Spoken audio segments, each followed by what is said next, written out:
Chapter 782. Worry. Chapter 782. Worry. As for Su Ping and Su Yihuahua, they didn't really care about being city lords. They were pursuants of the extremes of ancient martial arts. So now, they were just too shocked at being able to reach great heaven. From what they knew, the entire ancient martial arts scene had no great heaven master. Tan Jiao had gone into hiding after being defeated by Yi Mo, while Ren Pingchuan had been killed by Yi Mo immediately, so no one even knew about him. If Yi Mo could let people reach great heaven so easily, what power level was he himself at? After Su Yihuahua and the others left, Yi Zifeng got up and wanted to say something to Yi Mo, but Yi Ling stopped him.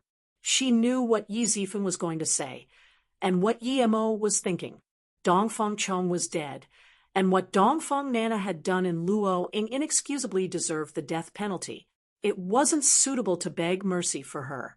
Yi Mo looked at Yi Zifeng and said, "I don't think that you don't know anything about what the Dongfang family has been doing at Luoyu. I think you also know best whether Dongfang Nana really liked you. I want you to be prepared before you go to the Martial Academy now. Big brother, please let Nana go. She's innocent. She was forced here by the Dongfang family. That Dongfang Tanjin isn't even her real brother either." Yi Zifeng's eyes went red. He knew that his big brother wanted to kill Dongfang Nana. Yi Mo sneered, "Zifeng, you know in your heart how innocent she is. Not only is she not innocent, she deserves to die.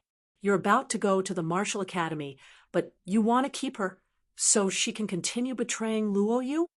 Big brother, I want to take Nana and leave Luoyu. Please let her go." Yi Zifeng's tone was bitter.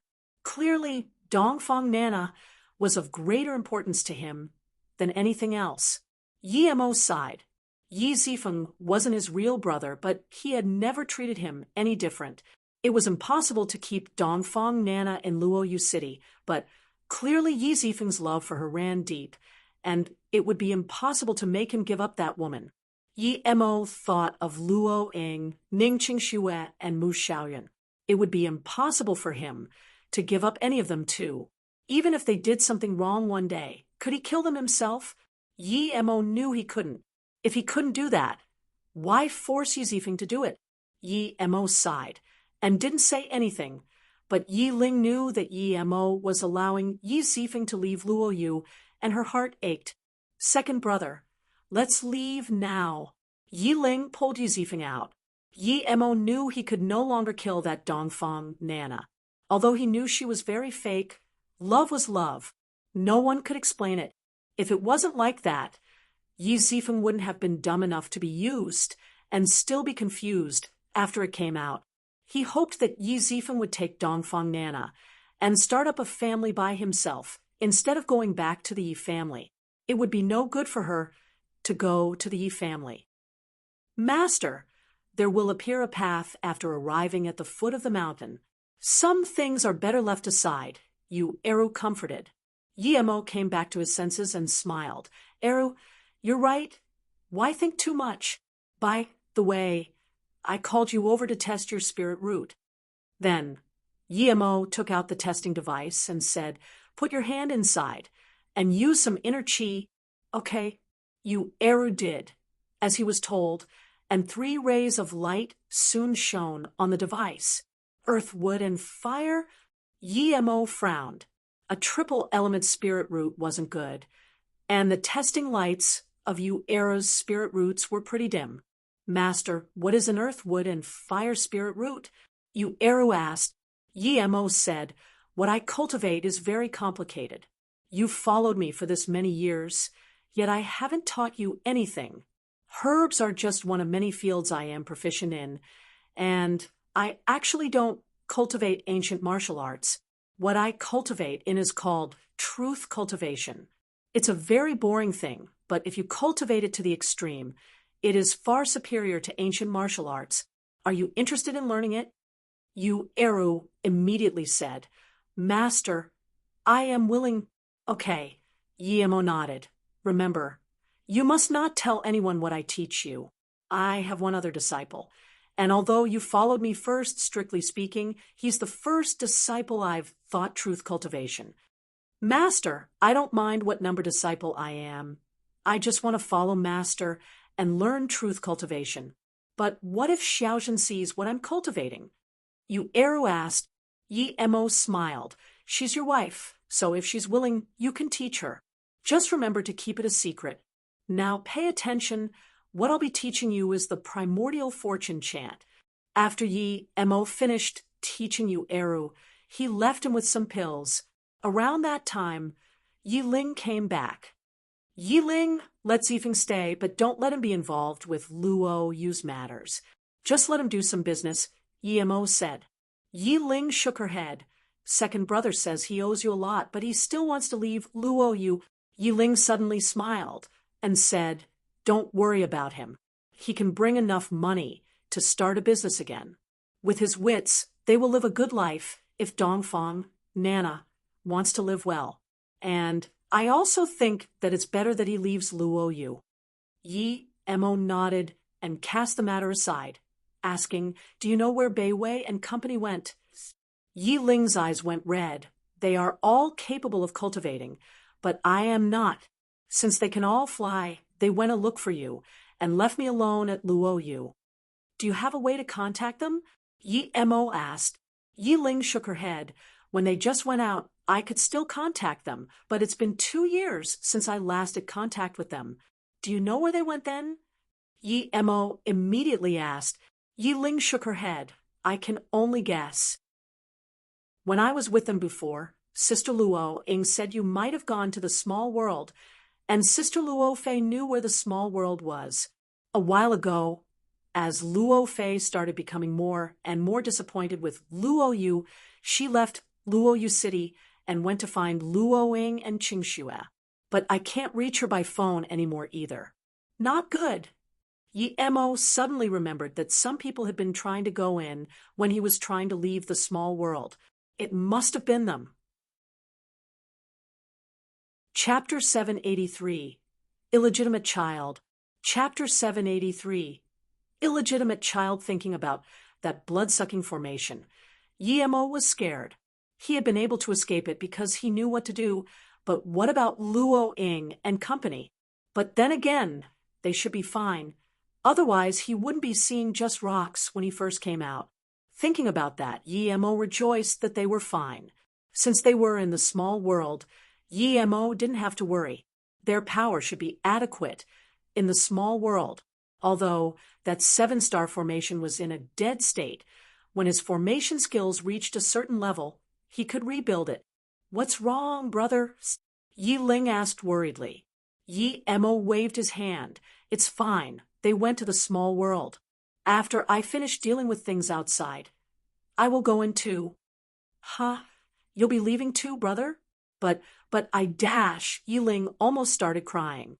If everyone left, she would be really lonely at Luo Yu. Although Yi Ling was in her 30s, Yi Mo still patted her on the head and suddenly asked, Yi Ling, you're this big already. How have you still not found someone you like? Yi Ling's lips went up and said, Brother, I have considered some people, but I can't find someone better than you, so I might as well live by myself. Yi Mo was at a loss for words, but he immediately said, it will be hard to find someone better than me here. Yi Mo was thinking about how to make the 5 essence pill so that she could also have a spirit root. Yi Ling suddenly whispered into Yi Mo's ears and said, How about this, brother? I'll marry you too. We're not blood-related anyway, and you have more than one wife already. Yi Mo slapped Yi Ling's head. Stop talking nonsense. Don't worry about not being able to cultivate. I can make it possible for you to start cultivating, but you need to wait a bit. Really? Brother, can I really cultivate? Yi Ling immediately forgot what she said before. Yi Mo nodded. Don't worry, when I'm stronger, I can make some pills for you, and you will be able to cultivate. But right now, I can't make them yet. He needed to be at least stage 9 to make the 5 essence pill. Hearing this, Yi Ling immediately became excited. The thing she desired the most was to be able to cultivate like Bei Wei. By the way, brother, I have something to ask you. Yi Ling's tone suddenly became playful again. What is it? Yi Emo looked at Yi Ling strangely. Yi Ling suddenly smiled and said, Hee hee, did you ever have something with another woman and not take responsibility for her in the end? Yi Emo was dazed and looked at Yi Ling angrily. Yi Ling, what are you saying? Am I that sort of person? Moreover, I wouldn't betray Susu and Qingxue Dash, but Yi Mo's tone went from high to low saying that because he suddenly thought of Xiaoyan, but he wasn't irresponsible towards her. Brother, there really was such a thing. Yi Ling looked at Yi Mo in shock. She was just asking before and didn't expect it to be the case. Yi Mo coughed awkwardly. Yes, I still need to find her after dealing with things here. Brother, this is unacceptable. She's already raising a daughter for you, yet you're still saying things like finding her later? Yi Ling said angrily. When she saw that woman and little girl on Yi Mo's wedding, she didn't mind at first, but after Yi Mo left Luo Yu and she talked about it with Bei Wei again, they felt like the girl's eyes really looked like Yi Mo's too much. So they made a bold guess that the girl was Yi Mo's illegitimate child, and that pretty young woman was a pitiful woman that Yi Mo had abandoned. Yi Mo looked at her strangely. Yi Ling, what are you on about? Xiaoyan was never pregnant. How can she have a daughter? Did we get it wrong? Yi Ling wondered. Get what wrong? Yi Mo asked. Yi Ling said awkwardly, on your wedding, Bei Wei, and I saw a woman carrying a little girl in Luo Yu. The woman was very pretty, and the girl's eyes looked just like yours. I remember I gave her a bracelet too. Yi Mo was speechless. There were too many similarly looking people. So thinking it was his daughter just based on their eyes was too far-fetched, wasn't it? Never mind, let's go to Luo Yu Lake to have a look. Who's living there now? Yi Mo asked. Ever since everyone left. It has just been me living there by myself, Yi Ling said. Before Yi Mo got to Luo Yu Lake, a huge bird flew over.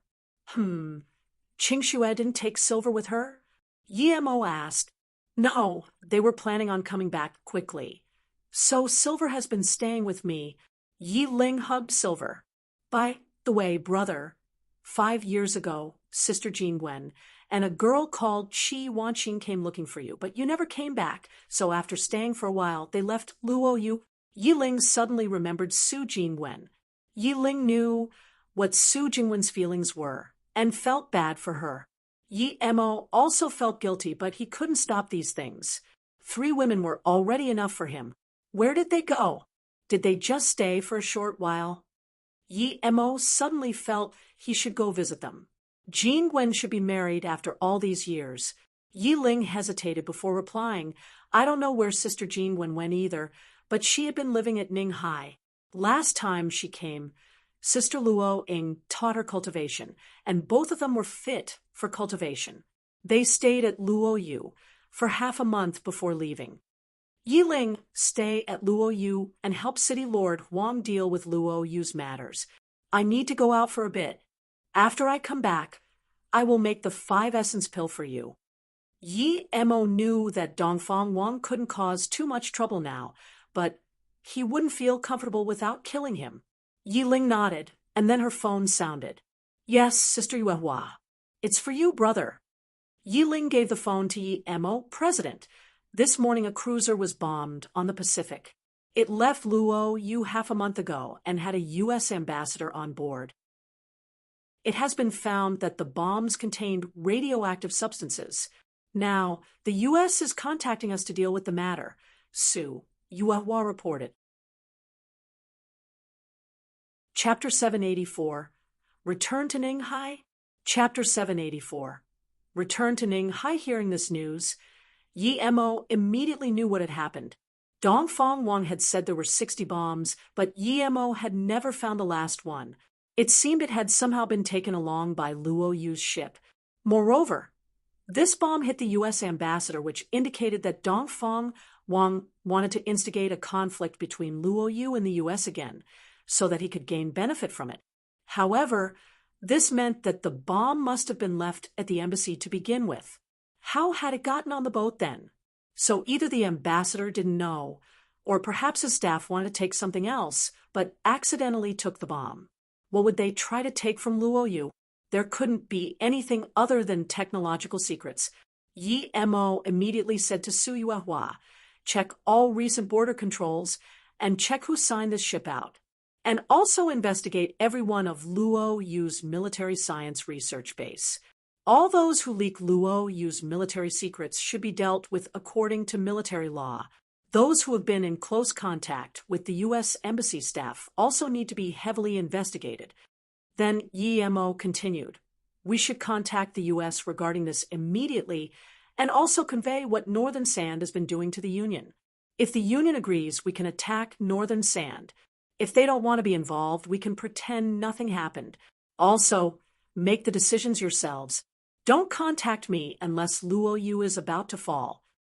Yi Mo left Luoyu Lake and went to visit Ning Qingshue's parents. They seemed to have formed a new pharmaceutical company in Luoyu and were doing quite well. Lan Yu knew that Ning Qingxue was cultivating something very powerful with Yi Mo, so she wasn't too worried about not being able to see her. After Yi Mo visited them, he went to visit Yin Si and Yin Jia. They also had their own business in Luoyu and were doing well. They were both married and had kids. Yi Mo knew from them that their auntie came to Luoyu 4 years ago and stayed at their place for a few days before leaving Luoyu. Thinking about Yin Qinyan, Yi Mo remembered her diary, but he didn't take it out and read it. After seeing her on the cruise, it wasn't hard for him to guess the content. Yi Mo walked on the busy Luoyu streets and felt empty. And family antiques, these words appeared before Yi Mo. He scanned his spirit sense in and saw in Zaishan. He didn't expect him to have moved over to Luoyu City and started a shop here. He then immediately remembered Njiqi and that Dongfang Wang who thought of her as his personal possession. Yi Mo walked in, but didn't see Njiqi. It's you. You're Yi Mo. AI Zaishan was old, but recognized Yi Mo immediately. Yi Mo smiled and saluted with his fist. And Qianbei, long time no see. Please have a seat. And Zaishan quickly invited Yi Mo in and let a waiter bring Yi Mo a cup of tea. Yi Mo scanned the antique shop. There were a few good magic artifacts in it. It seemed he had opened a shop there not for the money, but out of his interests. How come I don't see Njiqi anywhere? Yi Mo asked casually, and Zaishan sighed. When the Dongfang family came to Luoyu, they ruined Luoyu and made it chaotic. There were people here for her every day, and she got very annoyed. So she went out touring on her own. Yi Mo immediately knew why. Dongfang Wang must not have wanted to give up on her and kept sending people over. Does that mean you're just living here by yourself, Qianbei? Yi Mo asked, and Zaishan shook his head. No, my great-granddaughter is doing some business here and is a small official, so she comes over often. And Ning, Yi Mo immediately remembered her. The 2 fish eyes of the yin-yang fish were from her. Clearly, Zaishan also remembered this matter and immediately asked City Lord Yi, do you still remember the yin-yang fish pieces and the jade I left you? Of course. Thank you, and Qianbei. That jade had the words 7 pieces of trigrams. Fish jumped through the dragon gate on it. Also, just call me Yi Mo now, not City Lord. I'm not the City Lord. Yi Mo smiled. Okay. And Zaishan didn't remain too formal. I'll call you Brother Yi then. I'm sure you haven't found the 2 fish tails yet, right? Yi Mo nodded. Indeed, I didn't have the time to look for it yet, and I don't have a lead either. And Zaishan smiled. You don't need to look for it. The 2 fish tails appeared in an auction in Beijing, and I heard it was actually bought by your father-in-law's father, Ning Fuzhen. If you want it, you need to go to the Ning family. Ning Fuzhen? That was Ning Qingshue's grandpa. Yi Mo didn't have good impressions of the people in the Ning family other than Ning Qingxue and her parents. It would be hard for him to go up to them and ask. If it was before he went to the small world, he would go no matter what. It was some fortune after all, but now, Yi Mo didn't really care too much. And Zaishan said, "If possible, I recommend you go. It's no ordinary thing after all." Yi Mo sighed and nodded. Soon after he went back home, Yi Mo left the city after telling Yi Ling. He wanted to finish things over here and make the 5-essence pill quick so that Yi Ling could also start cultivating. He had an important idea. He would find Luo Ying and company in the small world and build a place for them to live at in Wuwen Mountain. In the depth of the Wuwen Mountain, there was an abundance of spirit herbs and qi. It was much more effective to cultivate there. After leaving Luoyu, Yi Mo controlled his flying sword and flew slowly to Ninghai. He soon felt Ninghai had changed a lot. Most evident was the increase of skyscrapers and decrease of green land. The traffic was also very busy. Yi Mo frowned. He needed to remind Huang Yinian not to let Luoyu become like this too. Yi Mo landed with Ninghai University in front of him. He suddenly really wanted to go see Yunbing. Yi Mo expanded his spirit sense but didn't see Yunbing or Ting Ting. However, his spirit sense stopped on a girl in front of the high school nearby. She was really pretty. Her face was exquisite like an angel's, and even though her clothes were tattered, that still couldn't cover her glamour. The reason why Yi Mo took notice of her was because she had a bracelet that Yi Mo had made on her. Chapter 785. Daughter Yimo. Chapter 785. Daughter Yimo. Furthermore, he felt this strange sense of joy upon seeing her. However, she was surrounded by a few students, and they seemed to be looking for trouble with her. Yimo's heart shook, and the next moment, he was already at the door of this high school. "Move aside," the pretty girl's voice was energetic but clearly angry. "We can't beat you. But do you dare not do as Dihua says? It's his birthday today. If you go there, you will be our big sister and have a spot in this year's national math competition. But if you don't go, we won't stop you, but you know the consequences," one chubby girl threatened. Yeah. What's wrong with being Dihua's girlfriend? Yimo? We would like to, yet can't, another girl said. Yimo? The same name as him? Yimo suddenly shook while studying this girl. She had the exact same eyes as him. He remembered what Yi Ling said before. Was this the girl that was at his wedding? No wonder Yi Ling would think she was his daughter. Even he felt like she was related to him, but Yi Mo knew it was impossible. He only had 3 women, and none of them had been pregnant. Suddenly, Yi Mo's heart shook once again. He remembered Song Yangju. That woman was his first woman. Could it be her? No way. That was just once. But Yi Mo couldn't stay calm anymore. Things really seemed to be like that. If this girl was really Song Yangju's daughter, then it must be his too. He remembered that he seemed to have heard a girl cry, and his heart ached that time at his wedding. Then he had seen a figure hurriedly take a girl away. That figure, wasn't that Song Yangju? If it really was, then how must she have felt at the time? She was carrying his daughter, and was forced to watch his wedding. That was too cruel for her. A black BMW stopped at the door of the school, and a youth who appeared to be 15 but was already nearly 5'6", 1m70, walked off. He looked at those girls who had stopped Yimo and said, "Who let you be so rude to Yimo? Move aside." "Yimo, it's my birthday today. If you're willing, come over, please. If not, I understand." The youth spoke politely to the pretty girl. The girl didn't speak. She knew that it wouldn't be good no matter if she rejected or agreed. Yi Mo looked at this averagely dressed girl and suddenly felt bitter inside, and a deep sense of guilt. He suddenly felt that he owed Song Yangju a lot. He had never thought of her again after taking her virginity. Yi Mo walked over and threw the youth far away into a trash can in the street. Then he looked at the excited girl and asked, "What's your name?" The girl looked at Yi Mo in shock. If Yi Mo could casually throw Di Fan out, he was definitely a master. She had heard her mother talk about ancient martial arts. Perhaps this guy was even at the yellow level. Although she knew about ancient martial arts, she had never cultivated them. Her mother said it was very costly, and they didn't have a lot of money. Usually, she would reject strangers who tried to talk to her, but towards this big brother-like stranger, she felt a sense of closeness. It was as though she had long since known this big brother, and he also helped her kick away Dihua.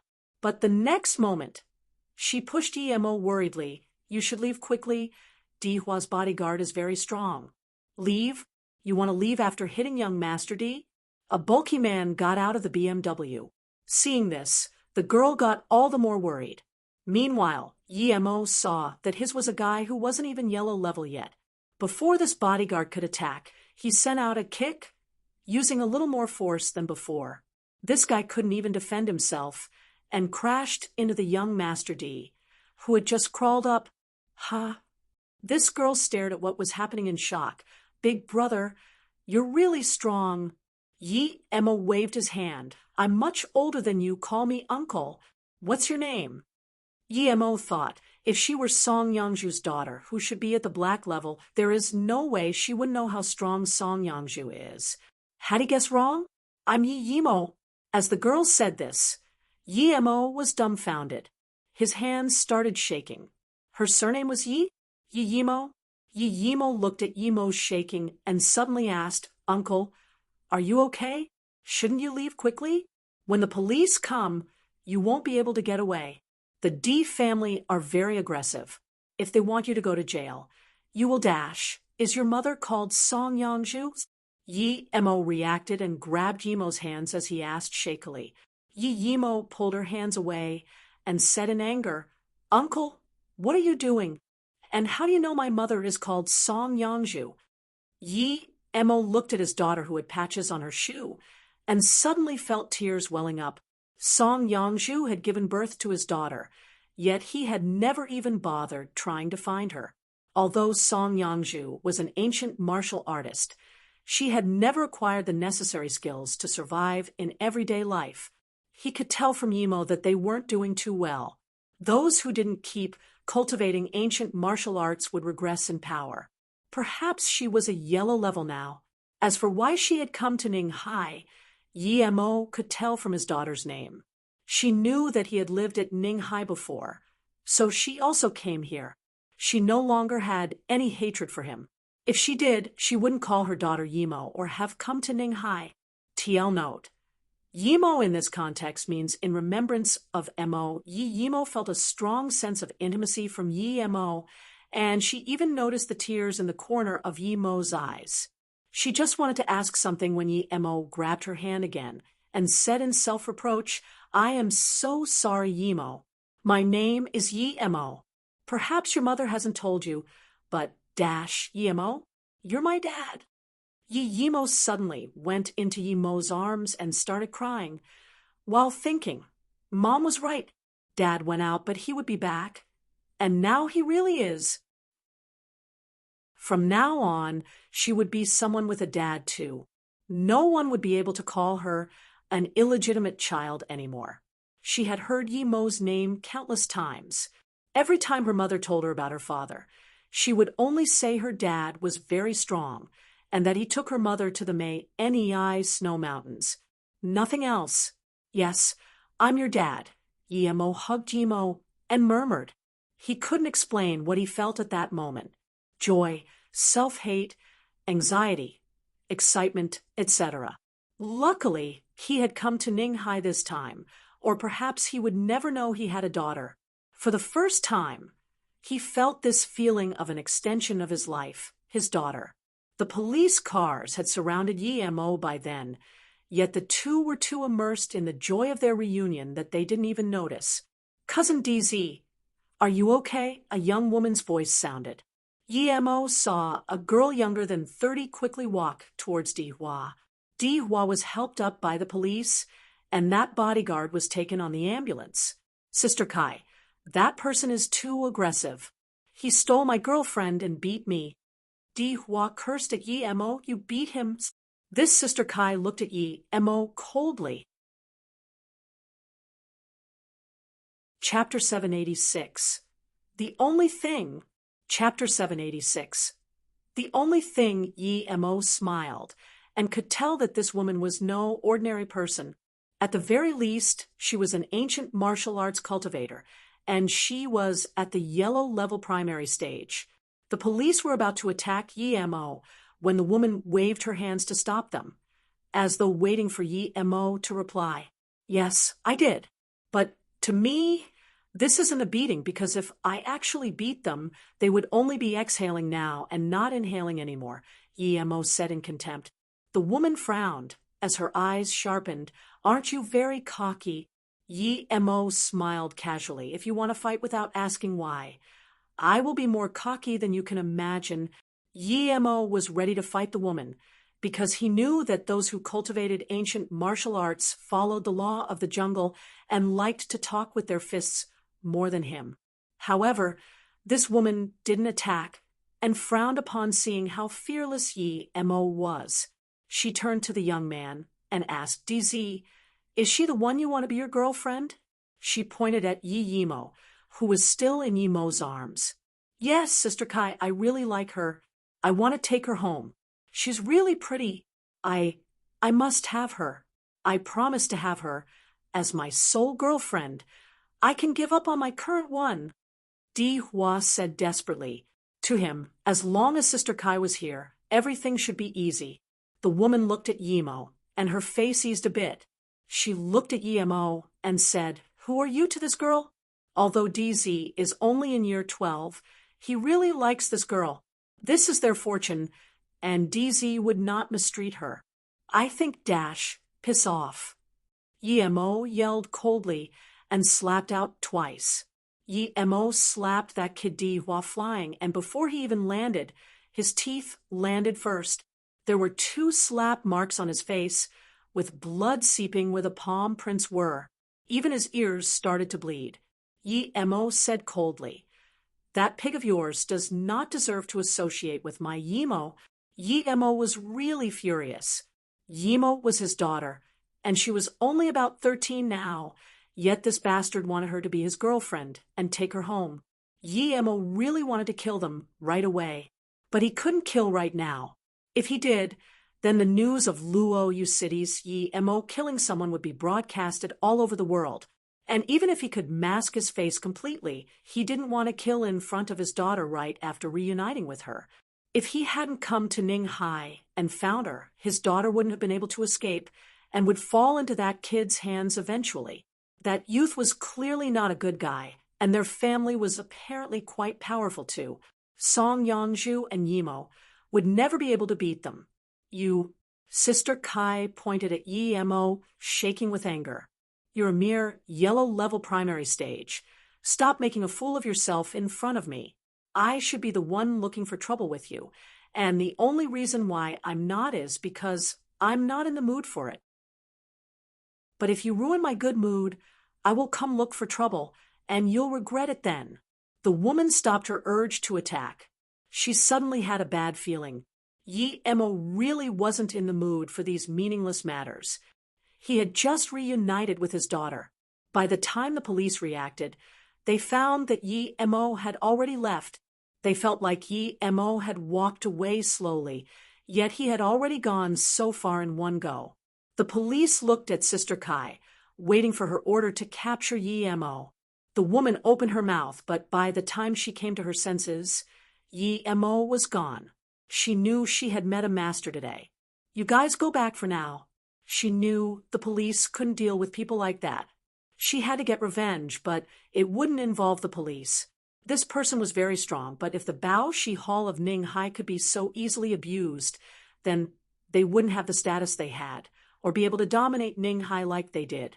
After the police left, the woman turned to check out Di Hua's wounds, but she suddenly felt her feet seemed to be lighter than usual. She then noticed that the bottom of her shoes had been sliced off, including the socks. If the slice had happened a little higher, she would have lost a layer of flesh. Seeing this, her heart finally beat rapidly. That man sliced off her shoes without her even knowing? If he was going to slice off her legs, wouldn't she be clueless as well? There was someone this powerful in Ninghai. Who was he? Thinking about this, She quickly called a few people to send Di Hua to the hospital, while she left quickly. Perhaps the Bao Shi Hall would disappear the very next moment after offending someone like this. She was sure that Yi Mo had shown her mercy, but that was perhaps so that he could go annihilate the Bao Shi Hall later. The woman had actually guessed right.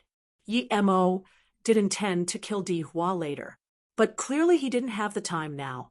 Yi Mo's body was in the middle of that crucial stage of development, yet her nutrition wasn't good. It was very important to help her treat her body first. Is your mother fine? Yi Mo could tell Song Yangju wasn't doing very well from Yi Mo, but he still asked. He didn't have much feelings for Song Yangju, but when this daughter appeared in front of him, he could only feel guilt for Song Yangju. Her body isn't too well, so I was planning on going back. Yi Mo wiped her eyes. She felt like she was dreaming. Although she had never seen her dad before, now that she did, it seemed like she had met him countless times in her dreams. Mom had told her that Dad would come look for them. So this was the moment she had always been dreaming of. The moment Yi Mo said his name, she felt it to be the most natural thing in the world that Yi Mo was her dad. The only odd thing was that her dad seemed pretty young. Yi Mo felt even more guilty hearing about Song Yangju. Yi Mo clasped Yi Mo's shoulders tightly, fearing that her dad would disappear as soon as she let go. After calming down, she said carefully, "Mother spent all her savings so that I could go to the best school in Ninghai. When she became sick, she didn't want to spend money on it either, and dragged it on. Now, her body has started getting worse and worse." Yi Mo frowned. He had given her a luminous pearl. Even if she didn't have any life skills, she could still sell that and live a wealthy life. "Did your mother ever say she had anything valuable to sell?" Yi Mo asked. Yi Mo nodded. "She has a very pretty pearl, and Mother told me it could be sold for a lot of money, but that was the only thing Dad left behind. So she didn't want to sell it. I agreed with her. Dad, you left that luminous pearl for Mother and me, right?" Chapter 787. Song Yangju's Pride. Chapter 787. Song Yangju's Pride. Yi Mo thought Song Yangju would be renting something not too far from the school, but when the driver drove them all the way to the suburban areas, Yi Mo realized how far his daughter had to go to school. It was understandable when you thought about it, though. With Song Yangju's financial status, she wouldn't be able to afford houses in the city. He didn't even dare to look for Song Yangju with his spirit sense, and he didn't know what she would be like right now. After getting off the car, Yi Mo pulled Yi Mo to a civilian house. Yi Mo was dumbfounded. A woman with white hair was struggling to pull a bucket of water, and as she wanted to bring it to the stove, her footsteps showed that she didn't have the strength for it, and water kept splashing out. Was this Song Yangju? That cold-faced, beautiful woman? Yi Mo felt unimaginable regret. If he didn't recognize that prideful temperament and that barely familiar face, Yi Mo would doubt if this woman was really the same Song Yangju he knew. That black level woman was now not even at the yellow level and even had internal injuries. That beautiful genius was now white-haired and had hands full of calluses with internal injuries on them as well. But she was only in her 30s. The reason why she turned into this was all because she had to raise his daughter, Yi Mo. Yi Mo also knew that she might be like this out of guilt too. She gave birth to a daughter for the enemy of her family. Even though she knew that the Song family had long since forgotten all about her, she still hid here, tormenting her wounds. Perhaps she wanted to die when she left Luoyu, but the only thing she couldn't leave behind was her daughter Yi Mo. "Mom." Yi Mo called out and shook Song Yangju. She looked up in joy and then saw Yi Mo's face. Splash, the wooden bucket fell on the floor. She was stunned. The figure in front of her was suddenly becoming more and more blurry. Yi Mo holding Yi Mo's hands. She had envisioned this scene countless times in her dreams, but now it actually happened. "Sorry, Yangju. I came 13 years late," Yi Mo's voice sounded. Song Yangju felt her eyes getting blurrier. She opened her mouth but couldn't say anything. This time, it wasn't a dream. Yimo really came. She breathed easy. Yimo finally found her dad. She could rest assured now. She had always told Yimo about her dad and told her that he would appear one day just for this day. She had left a deep impression of Yimo in her heart. Now it seemed like her efforts were not in vain. Yimo looked close to her dad, like she had always been with him. Song Yongju's lips shivered, but she didn't say anything. "Mom, what's wrong?" "Dad is back." Yimo noticed that her mom didn't seem to be acting right. Song Yongju smiled and returned to a normal look. "Yimo, you need to listen to your dad from now on." Then Song Yongju said shakily to Yimo, "Water splashed on me. I'm going to change." "Dad." Mom is Dash. Her mother always told her about her dad, but now that her dad was back, why was it that she didn't have much to say? She wasn't as excited as she would have imagined. In her heart, her parents' relationship was very good. So, how come that didn't seem to be the case? Yimo looked guiltily as she walked into the room and closed the door. When she started taking off her clothes, Yimo retrieved his spirit sense. "Dad, I'm going to cook, and I'll clean the kitchen." She said this so that her parents could have some alone time. Yimo knew what his daughter was thinking. He ruffled her hair and said softly, "Okay." Song Yongju put on the clothes she used to wear in the past and looked at herself in the mirror. After a long while, she said, "You still look the same as before, but I am old. Now that Yimo found you, I can rest easy." Then she took out a dagger, rubbed her eyes in the mirror, and stabbed the dagger at her throat without hesitation. She was a prideful woman. She didn't want her man to see her like this. She knew he had 2 goddess-like wives, and also knew that he didn't love her. Her pride wouldn't allow her to expose herself like this to his other wives. Her pride didn't want to make things hard for him. She was Song Yongju. She was also a prideful and beautiful woman. At least, she was still a prideful woman. Time could rob her of her youth, but it couldn't take away her inner pride. She didn't need love or pity. Now that Yimo had found a new home, she no longer had any attachments. However, the dagger didn't pierce into her throat. A hand was grabbing the dagger. Blood spilled from the dagger, as Yimo didn't use chi to stop himself from being injured. He felt like he owed Song Yongju, and it was right that he bled for her. "Yongju, you're being stupid. Since we've met again, this is a matter of fate. Why do this?" Yimo's tone was sunken. He felt very bad. He knew what she was thinking, but didn't know how to comfort her. He could easily recover her looks, but the decade of trauma wasn't so easily made up for. "Huh? What happened to your hand?" Song Yongju quickly grabbed Yimo's hand. She forgot about her pride and just wanted to quickly find something to bandage it. At that moment, she forgot how strong Yimo was. How could that small wound affect him? Yimo used his chi, and the wound soon healed. He took Song Yongju into his arms and started caressing her white hair. Song Yongju's body stiffened. An inexpressible sadness rose from her heart. For all these years, the only kin she had was Yimo. All these years, she didn't have a home, and she had thought countless times of leaning in Yimo's arms. Today, it happened. She cried at that moment. She felt like a weak child. The senseless feeling she had felt when she hurriedly took Yimo away from his wedding, and all the suffering she had gone through seemed to have melted as soon as Yimo came back. She had never loved before, and she didn't know if this was love, but ever since he pushed her out of that exploding tomb, she remembered him forever. She still remembered that when she heard Yimo was fine, she rejoiced from the bottom of her heart. "Yimo, I don't deserve you. I'm old Dash," Song Yongju said. She didn't actually want to leave her daughter, or Yimo, though. "You're not old," Yimo spoke softly. Chapter 788. Yimo's Killing Intent. Chapter 788. Yimo's killing intent when those young masters of the Song family fell in Ninghai and lost their lives, Ninghai became quiet.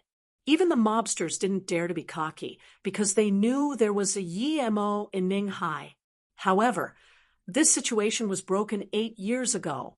8 years ago, the mafia mongrel Di Dongbing returned from Italy and set up the Bao Shi Hall. Ever since then, the area was under the reign of the Bao Shi Hall. The hall wasn't only in Ninghai. It was a famous European corporation. The Bao Shi Hall in Ninghai was involved in a wide range of dealings. They would meddle in whatever could earn them money. Today was a celebrational day for them, as it was the big boss's only son, Di Hua's birthday. A second reason was that Di Caifeng's master would be coming to Ninghai that night. Di Caifeng's master was no ordinary person.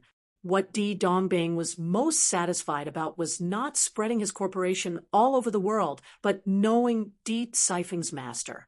This master also said that he might take Di Hua in as his disciple.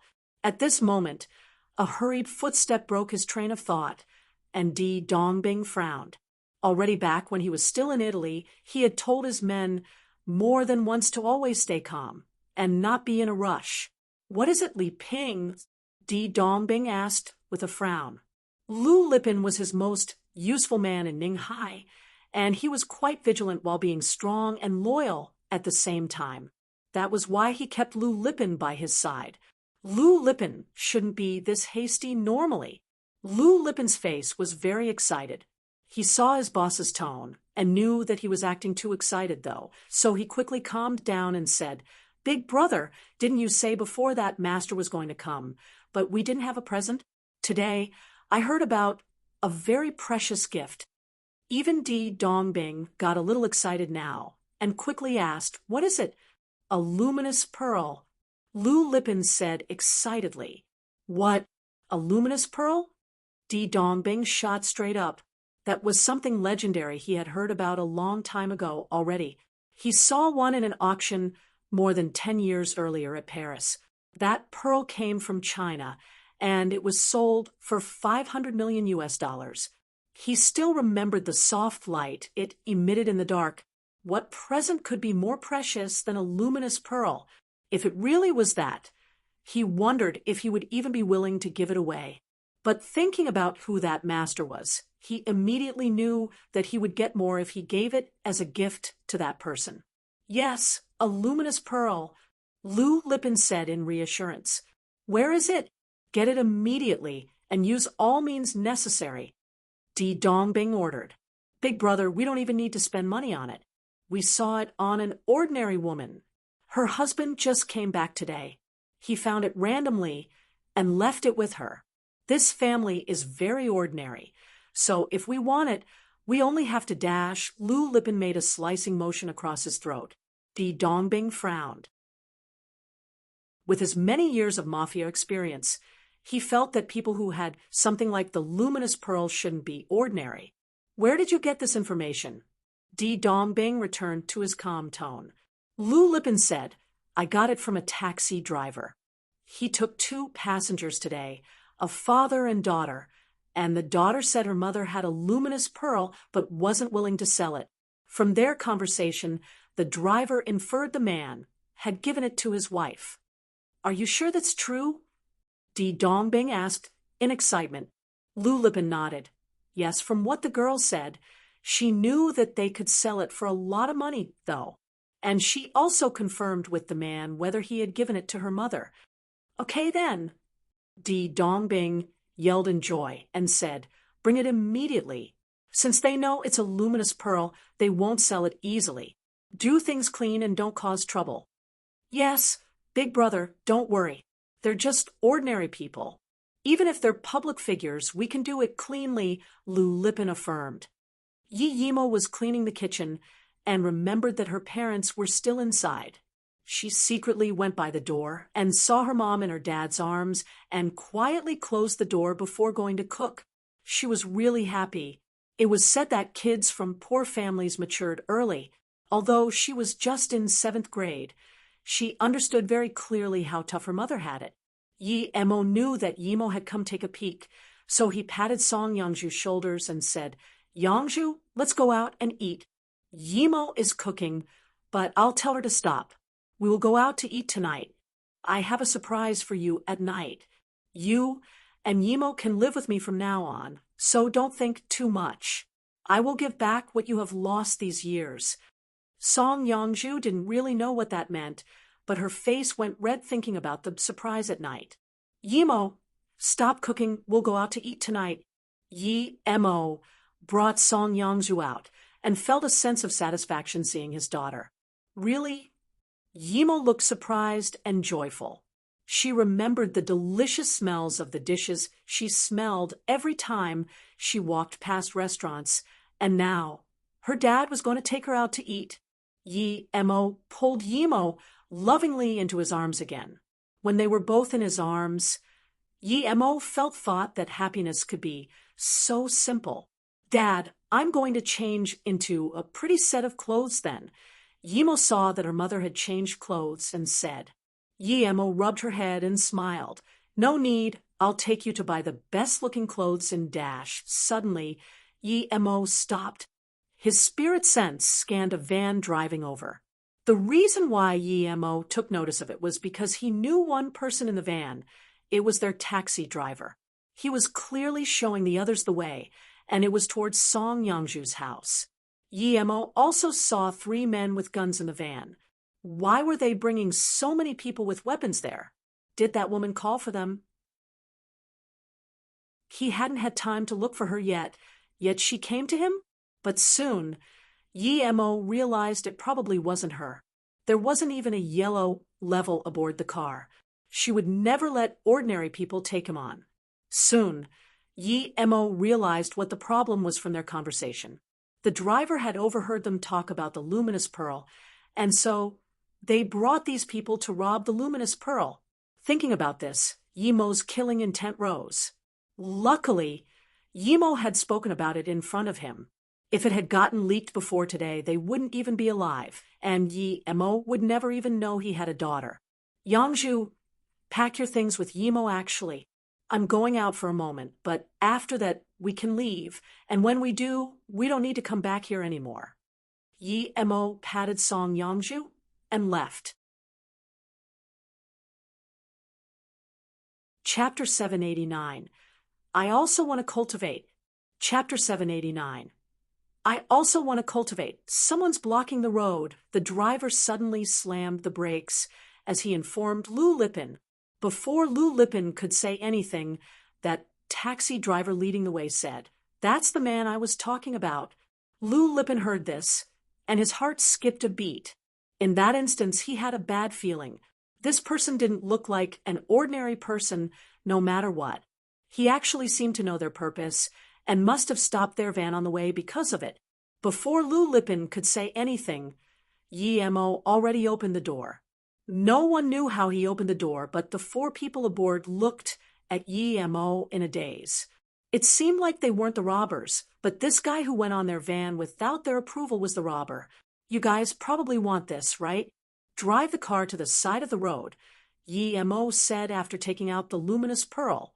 A faint luminosity spread out in the van, giving everyone a soft feeling.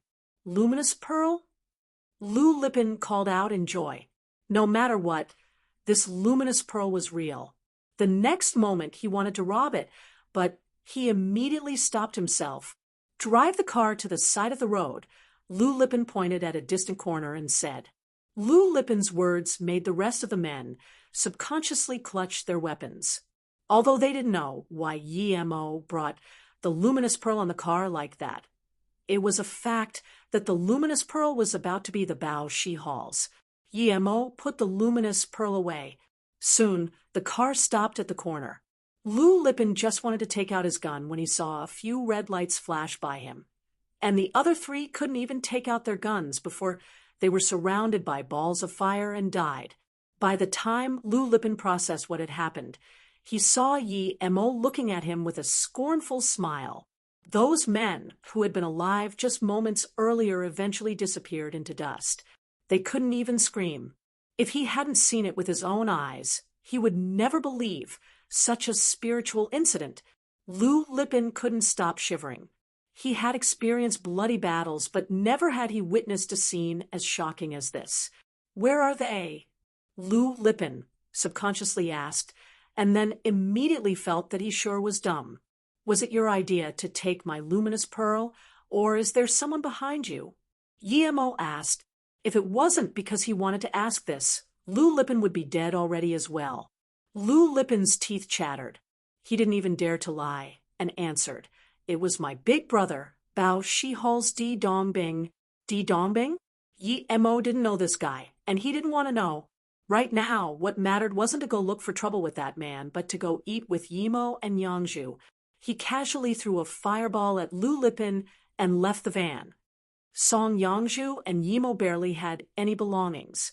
There were mostly daily items and Yemo's books. "Dad, there's a lot of things here. Should I call for a car?" Yemo asked. "No need." Yemo casually took everything into his ring. Since he was planning to take them away, he didn't want to keep hiding from them that he was a cultivator. Both Yemo and Song Yangzhu looked at Yemo in shock. "Where did all those things go?" "Dad, do you know how to play magic tricks?" Yemo asked after a long while. Yemo then pulled their hands and sat down, telling them all about his cultivation. "Dad, can you really fly?" Yemo grabbed Yemo's hands as she kept asking questions. Yemo smiled and grabbed the two in his arms before taking out his flying sword. The flying sword had a purple ray on it, and they quickly shot into the clouds. Yemo was waving her hands about, unable to say a complete sentence, while Song Yangzhu was completely frozen. She knew Yemo was no ordinary person, but she didn't expect him to be able to fly. If all these events weren't so real and right in front of her, she would think she was dreaming. "Dad, is this the cultivation you were talking about? I also want to cultivate." Yemo hugged Yemo's arms excitedly. Di Dongbing's joyful mood was interrupted once again, and he got up in annoyance. If his loyal man wasn't getting the luminous pearl, perhaps he would start raging already. This was the second time today his good mood was ruined by the sound of desperate footsteps, but after seeing the person, Di Dongbing immediately didn't feel angry anymore, and sat down again, changing his expression into a placid facade. It was his niece Di Kaifeng. Although she was his niece, she was extraordinary, and her status wouldn't be any lower than his at the moment. Perhaps it was even higher thanks to her master. "Kaifeng, why did you come in such a rush? Didn't your master say he would be coming at night? Come, have a cup of tea." Di Dongbing smiled and poured her some tea. Di Kaifeng just sat straight down and said with a serious face, "Uncle Bing, today Cousin Di Hua was beaten heavily, and he's in the hospital right now. The doctor said he might lose his hearing. His face was also ruined, and he lost all his teeth." "What?" Di Dongbing could no longer stay calm and got up drastically. His only son was beaten up so severely, Di Dongbing's face became cruel. "Who was it? Who dared do such a thing? Who did it? Where is he?" Di Dongbing asked with a green face. He believed that since his niece came, it meant that the culprit was under control. In Ninghai, it was just a matter of one order, and he could catch anyone. However, Di Kaifeng replied, "Seriously, Uncle Bing, sit down first. This matter isn't that simple. I was there at the time, and I felt the power difference between us was too great, so I didn't dare to attack. But I know this thing isn't over. And I don't mean that we should be going to find him, but that he might come for us." Chapter 790. Bait. Chapter 790. Bait might dare to come for me before I get to him. After a long while, Di Dongbing asked to be sure. Di Kaifeng nodded. "It's not whether he dares or not. He will come for sure. The only reason why he didn't talk too much with me before was probably because he had only just found his daughter." Di Dongbing's face sunk. He knew his niece's power. Someone whom she can't even beat was definitely strong. It was a joke to try to capture someone like that through police. How old is he? Even you're no match for him. Is he at the yellow level tertiary stage? Di Dongbing had to know what sort of opponent he was facing. Di Kaifeng replied, "He looks like he's in his 20s, but he sliced the bottom of my shoes without me noticing at all. I'm sure that if he wanted to slice my legs off, I wouldn't be able to keep my legs. He's definitely not just at the yellow level. He's at least at the black level." That's strong. Di Dongbing's heart was getting cold. It was no joke to offend a black level master. His Bao Shi Hall wasn't small and might be the overlord here, but any black level could easily annihilate the hall. Not to mention, those who cultivate ancient martial arts have very little care for the law. If someone like that wanted to annihilate the Bao Shi Hall, even the government wouldn't be able to stop them in time. But if he was prepared, then even a black level wouldn't be able to easily annihilate his Bao Shi Hall. At the same time, though, he wouldn't have the strength to kill the man either. Di Dongbing gasped. He didn't expect to casually offend someone like this today. No wonder he was so restless all day. But was he just going to let his son get beaten like that and not get revenge? Uncle Bing, don't worry too much. This is all just my guess.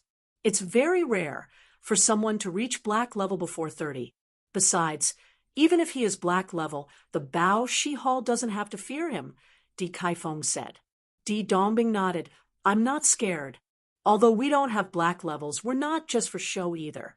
Now that I'm prepared, if he dares to come to Bao Shi Hall, I will make sure there will be no return for him. I might lose a few brothers at most, but if we try to go capture him, it would be much harder. Di Kaifeng mused for a moment before saying, "My master will come tonight, and I've received news that he has reached the earth level." Kaifeng, your master reached the earth level? Di Dongbing stood up in joy. If Caifeng's master dealt with this cocky youth, then they didn't need to worry about anything. Di Kaifeng knew what her uncle was thinking and said worriedly, "Although master agreed to take me in as a formal disciple, I'm not one yet. Master is from the hidden sects, so even if I become his formal disciple, I can't ask him to attack people as soon as I see Hai Dash." Di Dongbing suddenly laughed bleakly and interrupted, "Don't worry, Kaifeng, I've prepared a big gift for him, and we should be able to get it soon. This gift will move him for sure." "What is it?" Di Kaifeng asked. "Luminous. Pearl," Di Dongbing said word by word. "What? A luminous pearl?" Even Di Kaifeng stood up in shock. "I've sent Lipin to take care of it." He should have finished the job by now." Di Dongbing got up and remembered that Lu Lipin had been gone for 2 hours already. Why was there still no news of him? Di Dongbing immediately called Lu Lipin, but all he heard was a blank tone. The next moment, Di Dongbing felt something must be up. Lu Lipin wouldn't shut his phone without his approval, and if something happened to his phone, he would report it to him immediately. What's going on? Di Kaifeng noticed something was wrong, too. I can't reach Lipin, which should be impossible. He should just be taking something from an ordinary person. Di Dongbing frowned. Di Kaifeng immediately asked, where did he get the news of the luminous pearl? How precious is a luminous pearl? How could he easily get news of it? Di Dongbing's face also went serious, and he called 2 men to search for Lu Lipin immediately. Then he replied, he got the news from a taxi driver, who heard it when driving a father and daughter dash. Father and daughter? Di Kaifeng asked with a frown. Yes, Di Dongbing then repeated what Lu Lipin told him. Di Kaifeng heard this and said more carefully, Uncle Bing, if I'm not wrong, that father and daughter are the people I was talking about. The taxi driver met them not too long ago, and he picked them up from the Haisha high school entrance. I'm almost certain that this is the man who beat DZ up. I didn't think things would be so coincidental, but now that I think of it, it's normal for someone like that to have the luminous pearl. Di Dongbing took a cold breath in and looked at Di Kaifeng in shock. Then that means that Lu Lipin and company are already... Di Kaifeng nodded. If it was really that person, then they might not be in a good state. Although he hasn't come looking for us yet, I'm sure he will at night. Di Dongbing's heart went cold. He felt that things didn't seem so simple, and they weren't under his control. Suddenly, his phone rung. What? Di Dongbing's men's report shook him again. What is it? Di Kaifeng asked. Di Dongbing put the phone down in defeat. Lu Lipin and Company S van was found by the side of a road, with 4 piles of ash and a few burned guns inside. Hearing this, Di Kaifeng also frowned. After a long while, she sighed. Uncle Bing, this isn't something we can settle. But luckily the luminous pearl is still on him. When my master comes tonight, I will tell him. Even if my master doesn't need it, he wouldn't let something that precious go by him. Di Dongbing suddenly looked 10 years older. We can only do that. It would be best if your master is willing to be involved. Sigh, I'm just afraid I'll go have a look at Di Hua first. Di Kaifeng knew that her uncle was worried that her master wouldn't be willing to be involved, or that that man was also related to the hidden sections. But she wasn't worried at all, because she knew her master would definitely get involved for the sake of the luminous pearl. Although Yi Mo had lived at Ninghai for quite some time, he didn't really know many good restaurants. He almost only knew the Ninghai University restaurant and the West Lake restaurant. So Yi Mo took them to Grand Delicacy, one other restaurant he knew. It was closer to where Yi Mo was, and he had gone there once with Ning Qingxue. That meal, Yi Mo had spent all the money he had on him. The dishes were expensive, but they tasted nice. Although Yi Mo didn't really like it, Yi Mo was really excited about eating out, so he had to take her to a good place. Chapter 791. Marrow Refining. Chapter 791. Marrow Refining Grand Delicacy was a rather high-caliber restaurant in Ninghai, and many wealthy people ate there. Yi Mo and the girls caught the eyes of many people as soon as they came in. Although Song Yangzhu was in a really weak state, after seeing Yi Mo, she had cleaned herself and now showed her special temperament again. Seeing Song Yangzhu look down, Yi Mo pulled her hand. She knew that Yi Mo wanted to tell her that she shouldn't care. Song Yangzhu recovered a little, thinking that she would only stay with Yi Mo for a bit, at most until Yi Mo's life stabilized after, which she would leave Yi Mo didn't mind. And the reason why he hadn't cured her yet was because he was planning to not only recover her youth but also refine her bone marrow.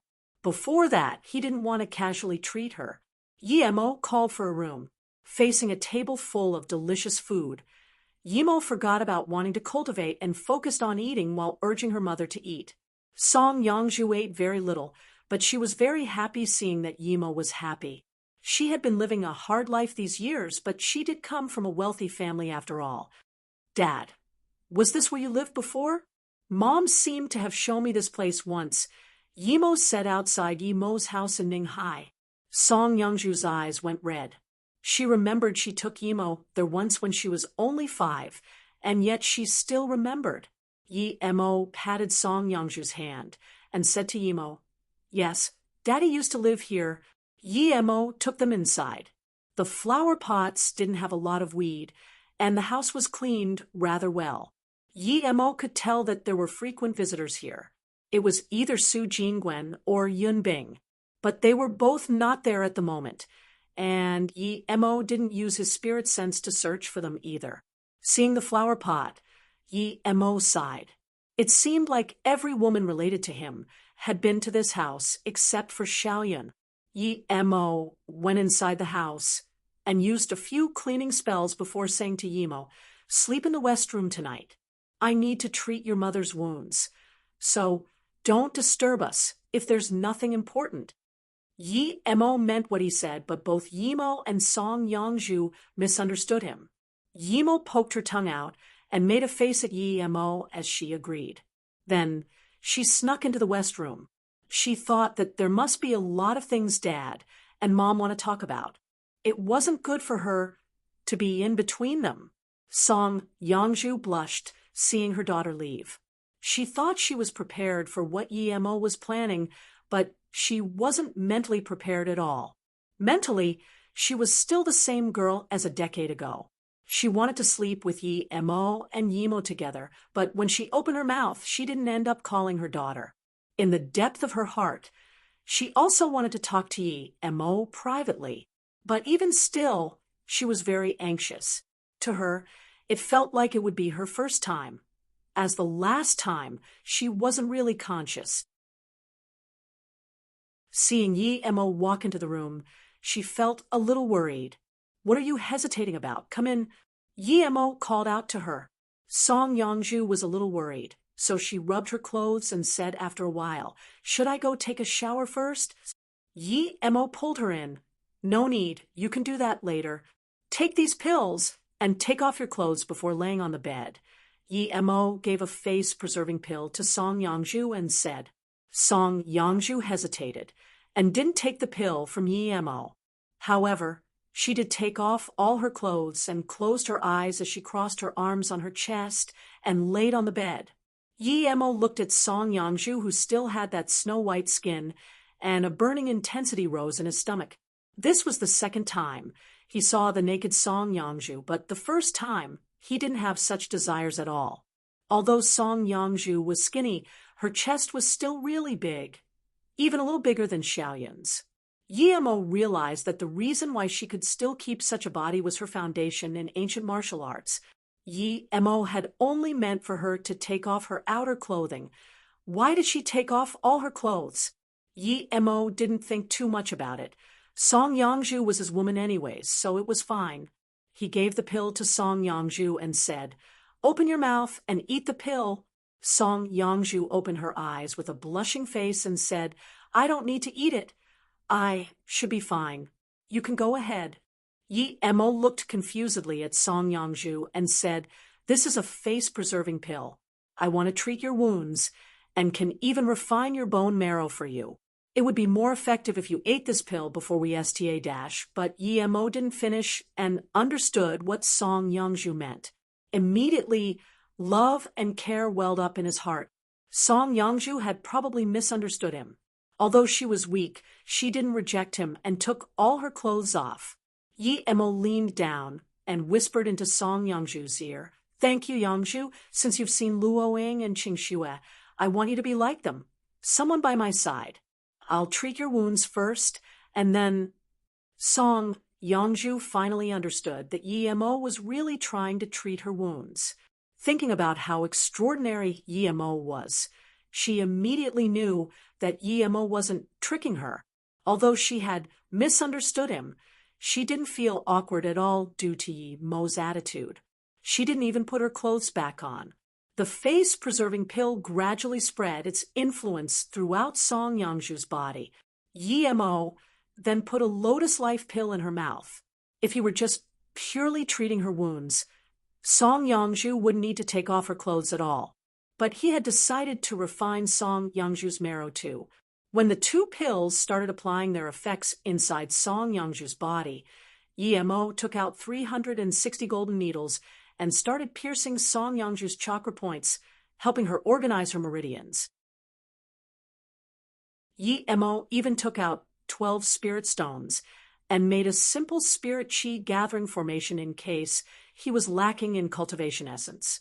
Song Yongju fell asleep as soon as Yi Mo inserted the needles. Even though Yi Mo was stage 8 middle level and was about to reach the tertiary level, he couldn't finish refining her marrow that easily yet.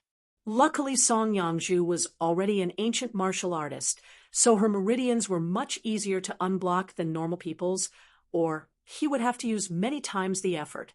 When Yi Mo removed all of the impurities in her body, he was so tired he didn't have any energy left.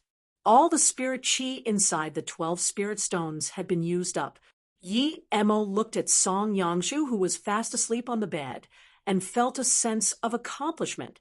She recovered her looks from her prime, and her hair was also black again. Due to the face-preserving pill, she was even prettier than in her prime, although her power only returned to the yellow level tertiary stage. Yi Mo didn't plan on letting her keep cultivating ancient martial arts anyway.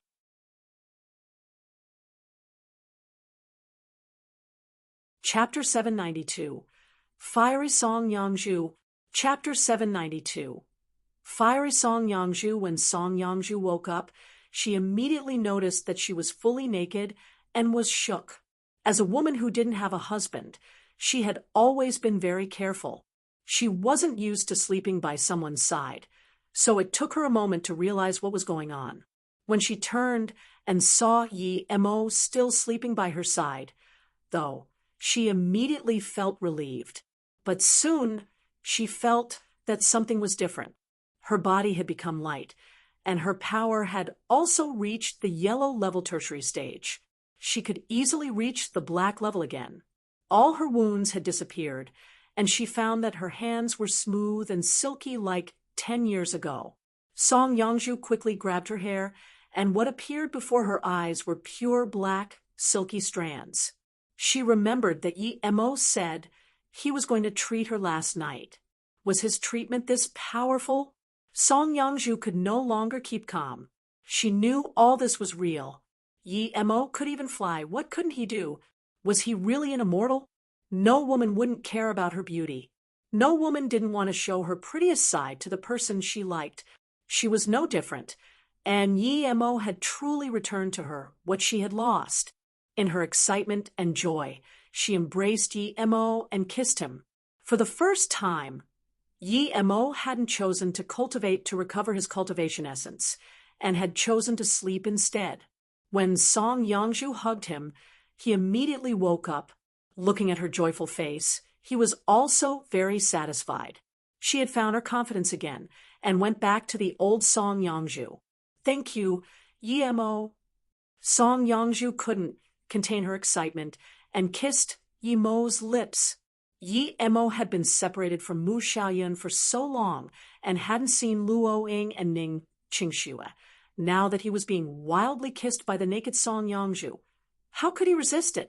Song Yangju's fire ignited his inner fire in turn, and to his surprise, Song Yangju was so fierce that he couldn't even get on top of her.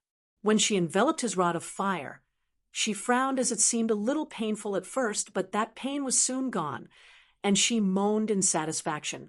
The moon rose higher and higher until it was almost daylight before Song Yangju finally got off Yi Mo in exhaustion. She squirmed in Yi Mo's arms, and it was as though that crazy woman and Song Yangju were two different people. Seeing that Yi Mo wasn't asking her why she had been so fiery, she couldn't resist to say, "You took the initiative that day, so this time it was my turn to take the initiative." Yi Mo understood now, and he rubbed Song Yangju's hair apologetically. They had two little memories together. The thing on the mountain was the only one worth remembering. To be honest, I was innocent that day. You took the initiative then to... you... The two no longer had the mood to sleep. Perhaps due to the fierce battle during the night, Song Yangju no longer kept the distance she had when she first saw Yi Mo. Only now did she make up her mind to stay with Yi Mo, and not just let Yi Mo stay with Yi Mo. While she left, "I'm sorry," Yi Mo apologized to Song Yangju in his arms. Firstly, because he had annihilated the Song family, and secondly, because he let her live like this by herself. Song Yangju put her finger on Yi Mo's lips. She knew what Yi Mo meant, but the Song family had been too cocky. While she had tried to get revenge, the other members even just stole the fortune and left, and no one had thought about her. Meanwhile, Yi Mo saved her many times and became her husband. She had long since forgotten about the business between him and the Song family. "Where did your wounds come from?" Yi Mo asked. Song Yangju hesitated before saying slowly, "When I was pregnant with Yi Mo, I went to Jing City. On a snowy day, I fell at the bottom of Yi Mei Mountain. Sister Shanyu from around there saved me and took me up to the Yi Mei Mosque. After I heard about your news, I took Yi Mo to Beijing, but then I heard you were at Flowing Snake, so I took Yi Mo there. When I got there, however, I realized you had gone to Luoyu. Luckily, Luoyu had just finished the war, and the docks were open for migration. So I went there with Yi Mo." Song Yangju still felt a little pain thinking about the arduous journey she had.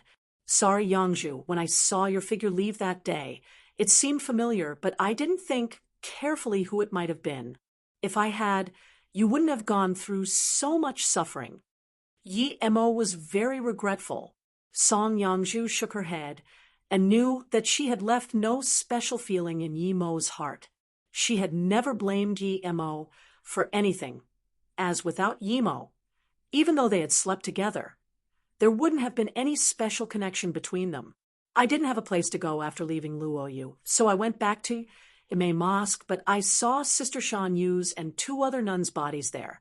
I quickly buried them and wanted to take Yimo to leave, when Song Yangju's face looked scared, recounting everything, as though the event of that day were still too scary. Yi Mo sent some qi into her body to calm her down. Song Yangju felt she was still in Yi Mo's arms and gradually calmed down a little, but her tone was still shaky. I just managed to walk up to the door when I was stopped by a black figure. He had no face. His face was like a skeleton and full of craters. I didn't dare to move at all. Yi Mo frowned. He thought of someone who also didn't have a face, that Yen Wuliang at the auction on the ship, but he had killed him after the auction. His voice was like a ghost's, and I was worried for Yi Mo, so I struck at him with a wooden stick in my panic, and for some reason, I actually hit him. That man groaned, and something was seemingly beaten out of him, but the bracelet on Yi Mo emitted some light and stopped that thing. I didn't dare to fight him and quickly took Yi Mo to run. However, at that moment, that man kicked the wooden stick back, and it hit my back.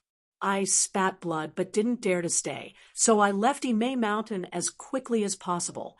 Luckily, that person didn't chase after me, and I fled to Ninghai with Yi Mo.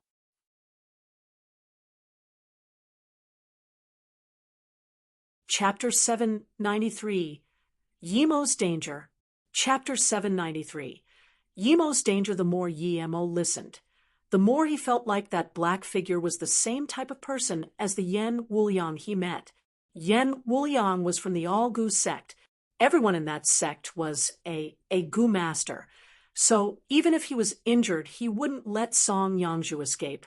Yi Mo frowned and felt something wasn't right.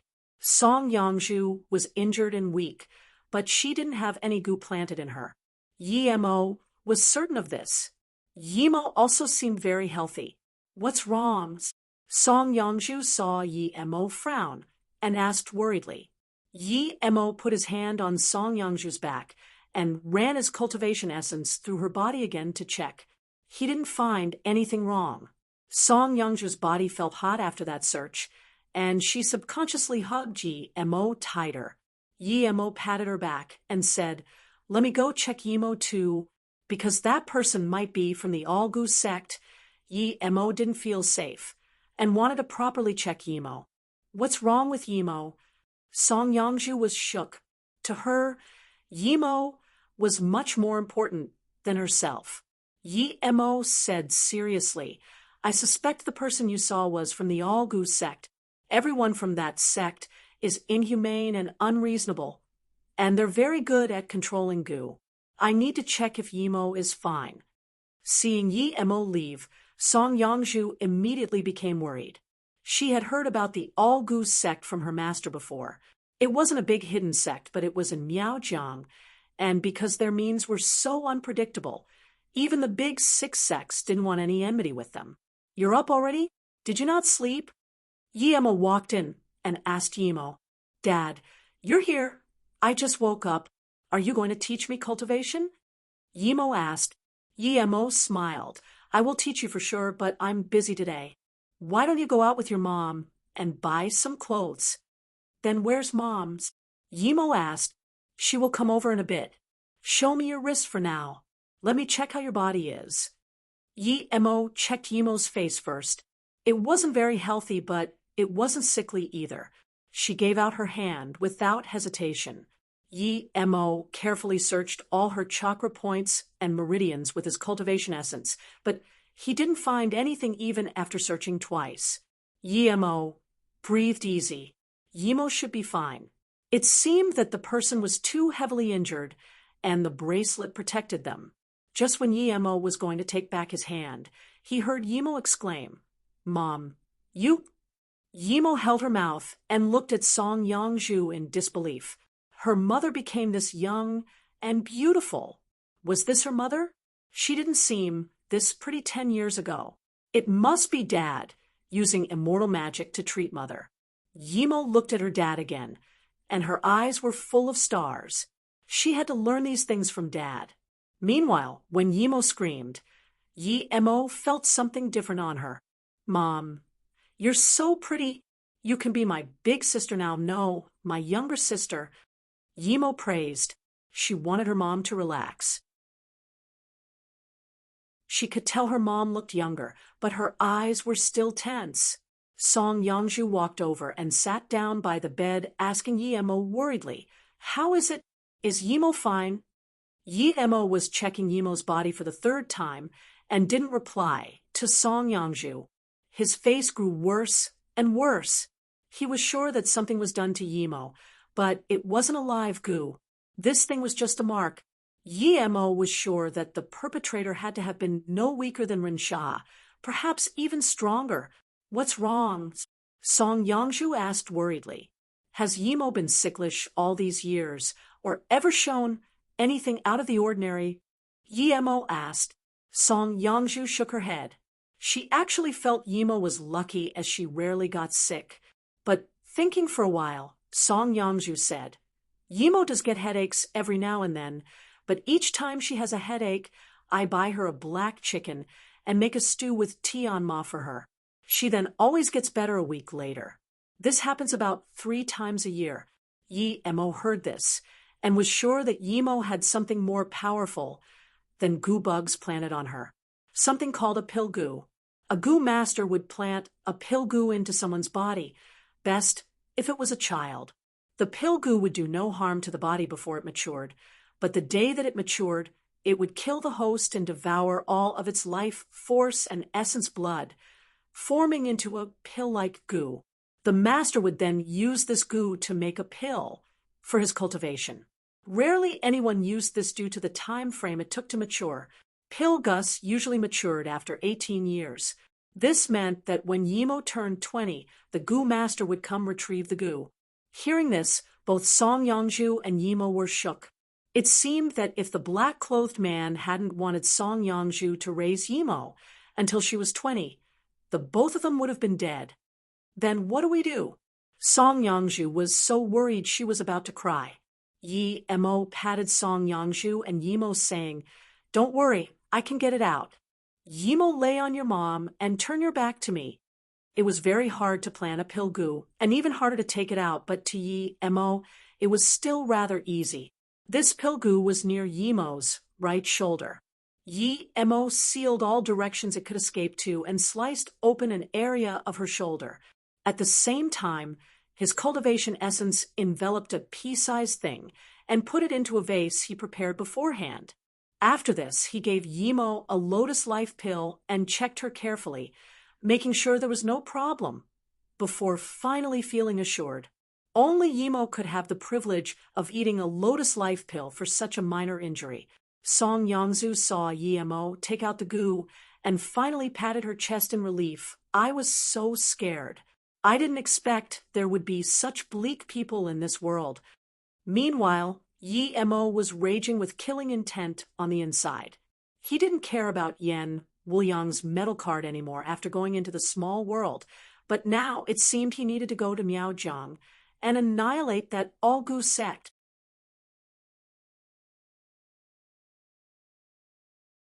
Chapter 794. Di Dongbing's Guest. Chapter 794. Di Dongbing's guest Song Yongju looked at the goo bug in disgust. "Burn the bottle, please. It's uncomfortable to look at." If she hadn't told Yimo about what happened and he hadn't checked Yimo, this pill goo would end up taking Yimo's life. She felt scared just thinking about it. Yimo shook his head. "I can't annihilate this goo yet. If I do, the owner would notice. I need to use this goo to find its master first. I won't let it go like this." Then Yimo gave Song Yongju a card. "There's some money in this card. The password is all ones. You can go buy some things with Yimo while I take care of some things." To Yimo, if it was just the Di Hua incident. He wouldn't go look for trouble with the Bao Shi Hall. But how dare they try to scheme for the luminous pearl? This was what awakened his killing intent. Everyone liked treasures, but even with Yi Mo's power, he didn't go around killing people and robbing them as soon as he wanted something. Dad, do you have a lot of money in the card? Can I buy whatever I want? Yi Mo immediately asked. She had long since wanted a Luo Yu brand phone, but she'd never told her mother. Before Yi Mo could reply, Song Yangzhu patted her head. Of course, you can buy the entire mall if you like. Song Yangzhu knew who Yi Mo was, the founder of Luo Yu. If he wasn't rich, then no one in this world was rich. The most core place of Bao Shi Hall was the Bao Shi meeting area. This was also the most luxurious place in Ninghai. The big boss of Bao Shi Hall was very restless today because they were about to welcome their most precious guest, an Earth-level ancient martial artist from the hidden sections.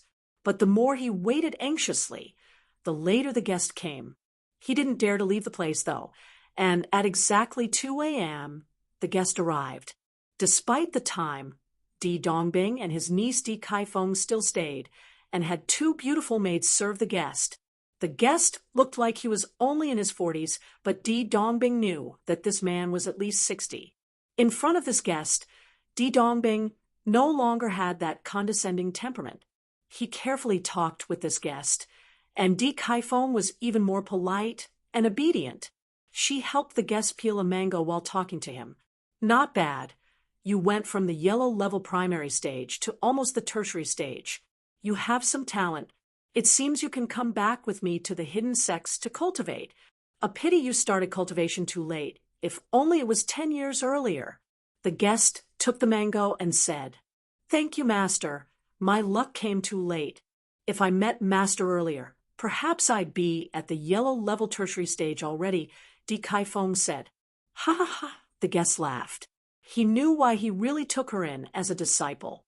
First was because her talent was good, but the main reason was because Di Dongbing had given him a very important herb that allowed him to reach the earth level. He came here wanting to take her into the hidden sects and also to see if she had any more good herbs. Di Dongbing had never cultivated ancient martial arts, but he was very perceptive. He could easily tell what the guest wanted. Pei Qinbei. Wanbei feels that there must be more of those herbs, so I've sent people to Wu Yi Mountain to look for more. If we find some, we will contact Xianbei immediately. Small matter. The guest waved his hand, as though he didn't care about the gift at all. Di Kaifeng casually mentioned, if we could bring that luminous pearl now, we could put it in Master's bedroom. So, Kaifeng, that luminous pearl is only for show. Since we don't have it yet, we should focus on however. Di Dongbing was immediately interrupted by the guest. A luminous pearl? Are you sure? A luminous pearl was so valuable that even an earth level couldn't ignore it, much less someone who had only just reached the earth level. Di Dongbing rejoiced. Even someone like that cared about the luminous pearl after all. He immediately said, "Yes, Pei Qinbei, it is a luminous pearl indeed. It was mine already, and I was planning on using it as a gift for Kaifeng becoming your disciple, but what?" The guest was clearly impatient. Di Dongbing immediately said, "I already bought that luminous pearl and paid the money, but unlucky for me. The kid of my family goes to the same school as the kid of the family who has the pearl. They had some conflict, and coincidentally, the dad of the kid came back and heavily beat up my son, and now doesn't want to sell me the luminous pearl anymore." Di Dongbing sighed and continued, "I suspect the main reason why he doesn't want to sell it to me is because he knows that it's a luminous pearl now." Hearing this, the middle-aged man frowned. Although he spent most of his time cultivating, he wasn't an idiot. He suddenly looked at Di Dongbing and said, "You have your Bao Shi Hall, and I heard you have a lot of masters there. Even if you killed someone in this area, it should be fine. So why would you fear an ordinary family? With your status, how can you not get revenge from someone who beat your son so heavily?" Di Dongbing subconsciously shivered. He had heard his niece say that her master cultivated too much and didn't understand the world that much, but it didn't seem so now. He quickly replied, "That man seems very strong actually, and Kaifeng suspects he's an ancient martial artist too, but we're not too sure." The middle-aged man looked at Di Kaifeng. Di Kaifeng quickly added, "When that man beat my cousin, I just arrived at the scene. I felt like I was no match for him. If he was going to keep attacking, I would attack too, but he didn't, so I didn't provoke him. I was afraid that if he had some strong background, it would cause trouble for Master." The middle-aged man nodded approvingly, but this disciple of his was a bit too careful. An earth-level cultivator was already a master at the hidden sections. How could he be afraid of any ancient martial artist from the mortal world? Di Kaifeng didn't know the power of earth level, though, so that's why she was this careful. "How old is he?" the man still asked. "He looks to be in his 20s, Di Kaifeng answered. Hearing this, the man felt completely reassured. Younger than 30, no matter how genius he was, he would be at most at the black level primary stage.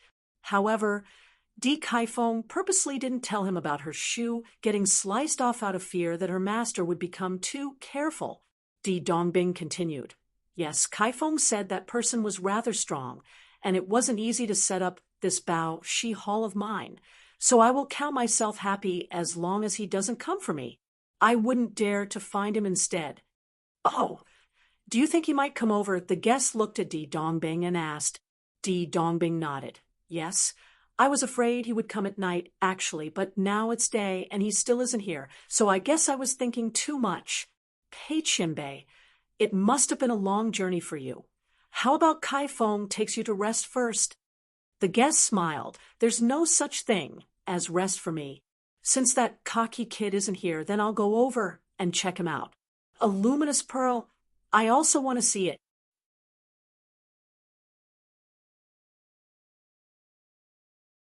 Chapter 795. The Hidden Sex Danger. Chapter 795. The hidden sex danger. When Yi Mo arrived at the Bao Shi Hall, his first thought was that the big boss of this place was really scared of death. This was just a meeting ground. Yet there were about 30 bodyguards both in plain sight and hidden all over. Although these bodyguards couldn't threaten him at all, Yi Mo wasn't going to be nice now that he was there. Other than the 2 guards at the gate, he controlled all the bodyguards and dumped them to one corner. "It's this late, yet you're still not asleep. Are you discussing my luminous pearl, or are you waiting for me perhaps?" Yi Mo suddenly said. Hearing this, everyone got up and looked at the door. Di Dongbing was stunned the most. He didn't know how Yi Mo could have come in at all. He had a whole bunch of bodyguards, and none of them had reported anything.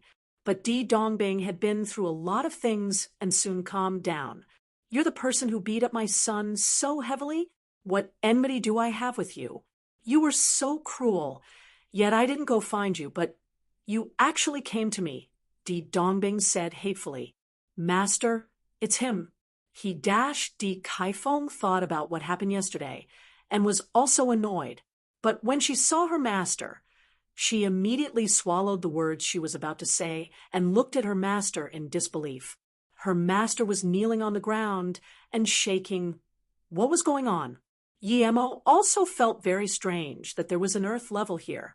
How could there be this level of master in Ninghai? However, this earth level knelt down in front of him, so he clearly knew him. Di Dongbing also saw this eerie scene, and his mouth was wide open like Di Caifeng's. He immediately realized that he seemed to have messed with someone he couldn't mess with. Even Caifeng's master, an earth-level cultivator, was kneeling and shivering in front of this person. Who was he? He didn't dare to even wage a guess anymore, and the next moment he quickly pulled Di Kaifeng to kneel down with him. He had survived until that day not only because he had power, but also because he had the brains to recognize the situation. Yi Mo ignored the two and walked up to the earth level, asking coldly, "You know me?" The earth level was still shaky and quickly replied, Yes, Qianbei, this Wanbei is called Peiyong. I am from the Qishan sect." Qishan sect. Yi Mo frowned, and really couldn't remember a sect called the Chishan sect. How do you know me? I don't have any impression of you, Yemo asked after thinking for a moment. Peiyong quickly replied, more than 10 years ago, I saw Qianbei once at the Hidden Sects tournament on Broken Top Mountain. Qianbei showed your almighty power on the stage and slaughtered that invader, promoting the dominance of our country. I've long since admired Qianbei. Peiyong didn't feel his words to be cringy at all. He had heard of Yemo's legendary stories. If Yemo could even annihilate a behemoth of the hidden sects like the Gourd Cave, then he wasn't even an ant to him. Yemo nodded. No wonder he knew him. You're here to help the Bao Shi Halls? Yemo asked coldly. Peiyong subconsciously shivered and quickly said, No, Wanbei is not here for this. I'm preparing to go to the Hidden Sects Earth level meeting to discuss the danger to the Hidden Sects Dash at that moment. 2 guns sounded all of a sudden. Yemo's spirit sense had already noticed a bulky youth run in with a gun, and the 2 guards at the door had been shot down by him. Di Dongbing heard this, and his face grew worse. He wanted to stand up immediately but couldn't, as he had never knelt down for so long in his life. That youth rushed into the guest hall and was dazed by the scene in front of him. He knew who Di Dongbing was all too clearly, yet someone like him was kneeling down to someone? He had waited a whole night to kill him, but he didn't come out all. He had to leave Ninghai immediately, so he charged in to kill Di Dongbing, even if it could mean his death. The youth also felt like it had been surprisingly easy to come in, and that seemed to be related to this young man in front of him. He ignored Yemo and just started shooting away at Di Dongbing. The more bullets he sprayed, the crazier he became. Di Dongbing had never thought that he would die like this, killed by an ant. He really didn't how his heavily guarded meeting place didn't even have anyone to report when people kept coming in. It was acceptable when someone that Sifing's master even feared came in. But what about this ordinary kid? Uncle, Di Kaifeng called out and rushed over, wanting to hold Di Dongbing up. It's you? Di Kaifeng then recognized the youth and looked at him angrily. She would have charged up already if he didn't have a gun in his hand.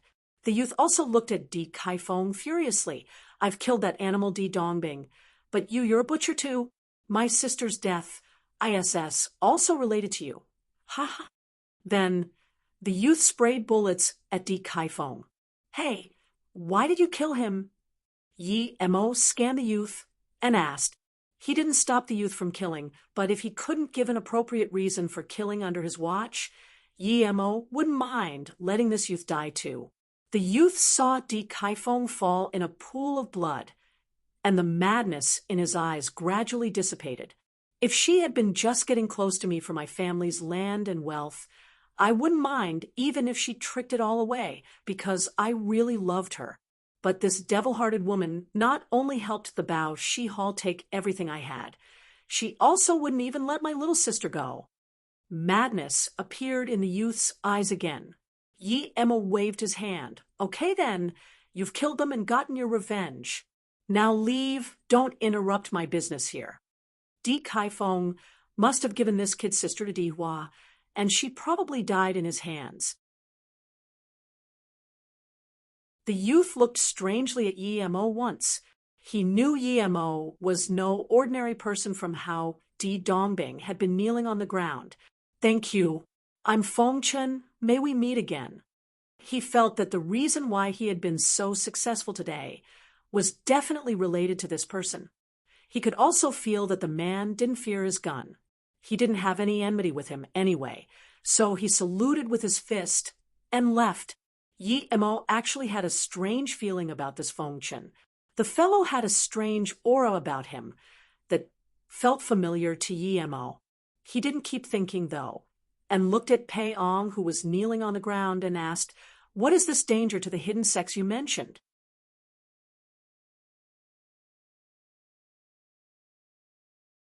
Chapter 796. Old Friend in Trouble. Chapter 796. Old Friend in Trouble. Peiyong immediately replied, The hidden sects have always stayed hidden. What is more, after a few sects offended Qianbei more than 10 years ago, the hidden sects have been even more hidden. Even the tournament has changed to be held in one of the hidden sects places. But these last years, many hidden sects have just disappeared strangely, and not a single person was left behind. Yi Mo frowned. He knew the power of the hidden sections. If he hadn't been a truth cultivator, it would be a dream to put up a fight against the hidden sections. What kind of person could make the hidden sects disappear? And many of them. Peiyong continued. When the Lianhang Jing Mosque and Guanghang sect disappeared, no one cared, and it was said that they had moved to Luoyu. But these few years, more sects disappeared strangely, such as Xiandu sect, Yijian sect, Meng family. They were all annihilated in one night. Moreover, the disciples died in all sorts of ways. Even 36 rivers dash. Hearing this, Yi Mo's eyes narrowed. What happened to 36 rivers? The sect leader Zheng Jingxia, who had stood up for Yi Mo without hesitation when he had conflict with Xiang Mingwang, was his friend. Yi Mo wasn't just going to sit and watch when something had happened to 36 rivers. Peiyong knew that Gord Cove's annihilation was related to Yi Mo, so he didn't dare to mention that. However, he was aware that Yi Mo was friends with Zheng Jingxia. Hence, since something had happened to 36 rivers, he knew that Yi Mo hadn't done it. Peiyong said immediately, 36 Rivers was also attacked not long ago. Their HQ were completely destroyed. If their sect leader hadn't been at halfway great heaven, and their disciples hadn't fought hard to escape, they would have all died. Yi Mo's expression sunk. Zheng Jingxia must have suffered heavy losses. Yi Mo had been wondering if it could be the same people who had attacked Song Yangzhu, but now it didn't seem so. The black person was a gu mater, and he had been by himself. For a sect like 36 Rivers to have to escape of, it couldn't just be one person. Why did these people want to annihilate all of the hidden sects? At this moment, the police sirens sounded. Yi Mo grabbed Peiyong and left the meeting room. Peiyong just felt his head spin for a bit, and then somehow he appeared in a park. Peiyong was shook. He felt like he had been flying, but it was daytime already. Could Yi Mo really fly? He feared Yi Mo even more, so he didn't dare to ask.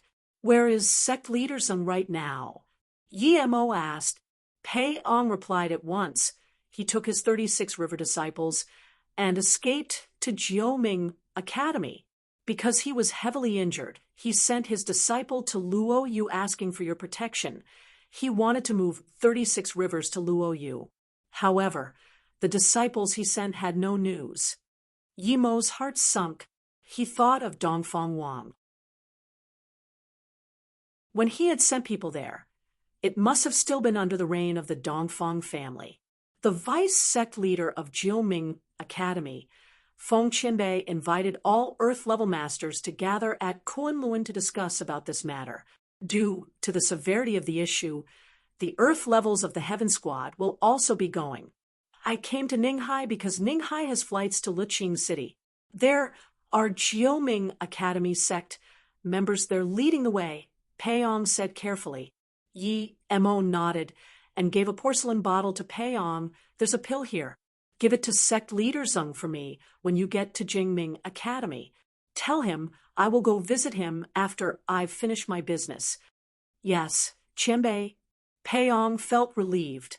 The fact that Yi Mo was telling him to take something to Zheng Jingxia meant that Yi Qianbei no longer meant to kill him. When Peiyong took the bottle and looked up, he was shook even more. Yi Mo had long disappeared. Yi Mo knew the hidden sect's power all too well. Even the outer hidden sects were still strong. Any hidden sect that had managed to exist until now was no simple being and had their secret powers. Who was it that was so crazy to challenge the entire hidden sects and annihilate them one by one? Yi Mo scanned his spirit sense and saw Song Yangzhu and Yi Mo go into a shopping mall. He had gone to Ninghai to see Su Jingwen, but he hadn't seen her there. Instead, he had found Song Yangzhu and his daughter. He planned to take them back to Luo Yu first before going to see Zheng Jingxia to Jioming Academy. Mom, why is there so much money on Dad's card? What business does he do? When Yimo saw so many zeros on the ATM, she asked. Song Yangju didn't know how to explain it to Yimo. She had always told Yimo that her dad was very capable.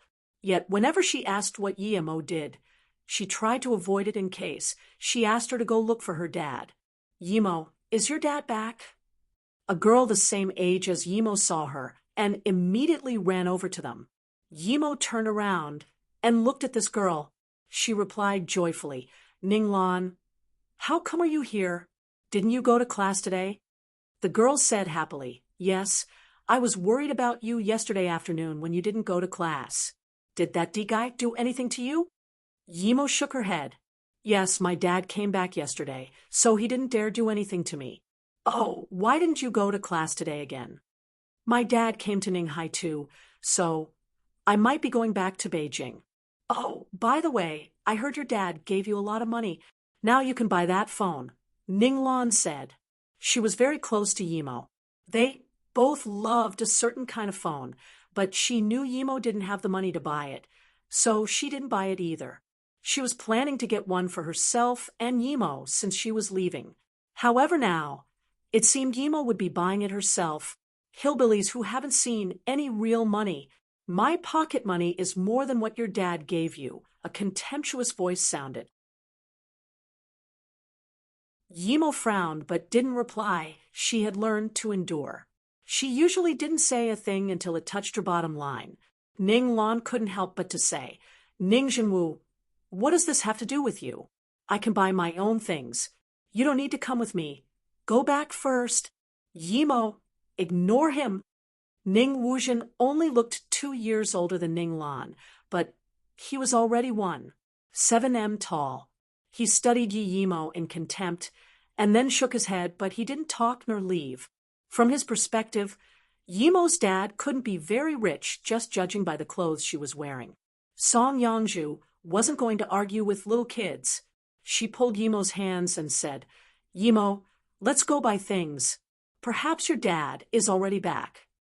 I'll go shopping with you guys. Ani, you're really pretty. If Yimo hadn't called you Mom, I would have thought you were her sister, Ninglan said. Yangju, a joyful voice interrupted them. Is it you? Song Yangju was also dazed when she saw the man who was coming.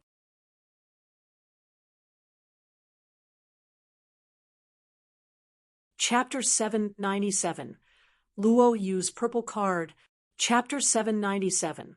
Luo Yu's purple card, strictly speaking, that man was her martial brother, Su Shi. When she left the Heaven Squad, he was already at Earth-level primary stage. After 10 years, his skin looked even better than before. Martial sister Song. Su Shi was more shocked. Song Yangju was much younger and prettier than before. She looked like a young girl in her 20s. Song Yangju was only 20 when she was part of the Heaven Squad. However, due to her cold complexion, she seemed older than she really was. Even so, Su Shi still liked her. Yet, Su Shi knew he was pursuing something out of his reach, so he didn't think too much about her. However, his heart for Song Yangju hadn't changed. Ever since he had reached Earth level, he thought of her even more. Mom, who is he? Yimo looked at Su Shi vigilantly. Ha, you're married already? Su Shi looked at Yimo. He couldn't believe that Song Yangju was not only married, but that she had such a grown-up daughter. Song Yangju smiled and didn't reply to him. To her, the Song Yangju from the past was dead. Her master had disappeared without notice after the Song family got annihilated. She had had to use her own means to go to the Hidden Sex tournament and met Yi Mo there. Su Shi didn't know at all what Song Yangju was thinking, but judging from their clothes, he immediately could tell that they weren't living very well. This meant that her husband wasn't very powerful. He didn't care at all if she was married or not.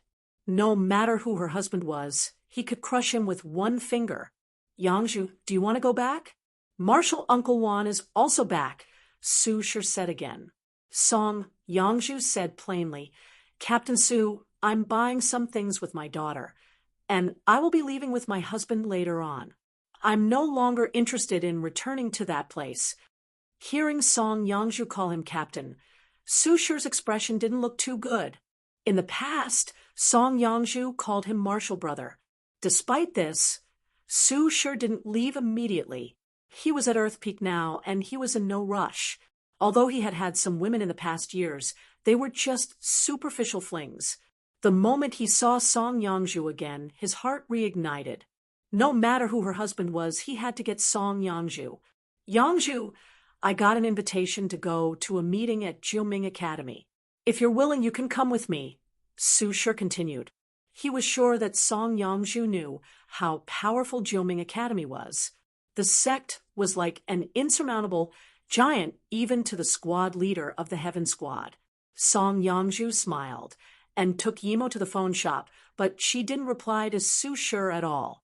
Her husband was Yimo, and even if she had still been by herself, she wouldn't have wanted to talk to Su Shi. She had seen all too well what sort of person he was. I want this phone. Yimo and Ninglan went to the counter. Use my card. Su Shi offered his gold card. No need. Song Yangju took out the card Yimo had given her. Luo Yu's card? The attendant saw this and was dazed.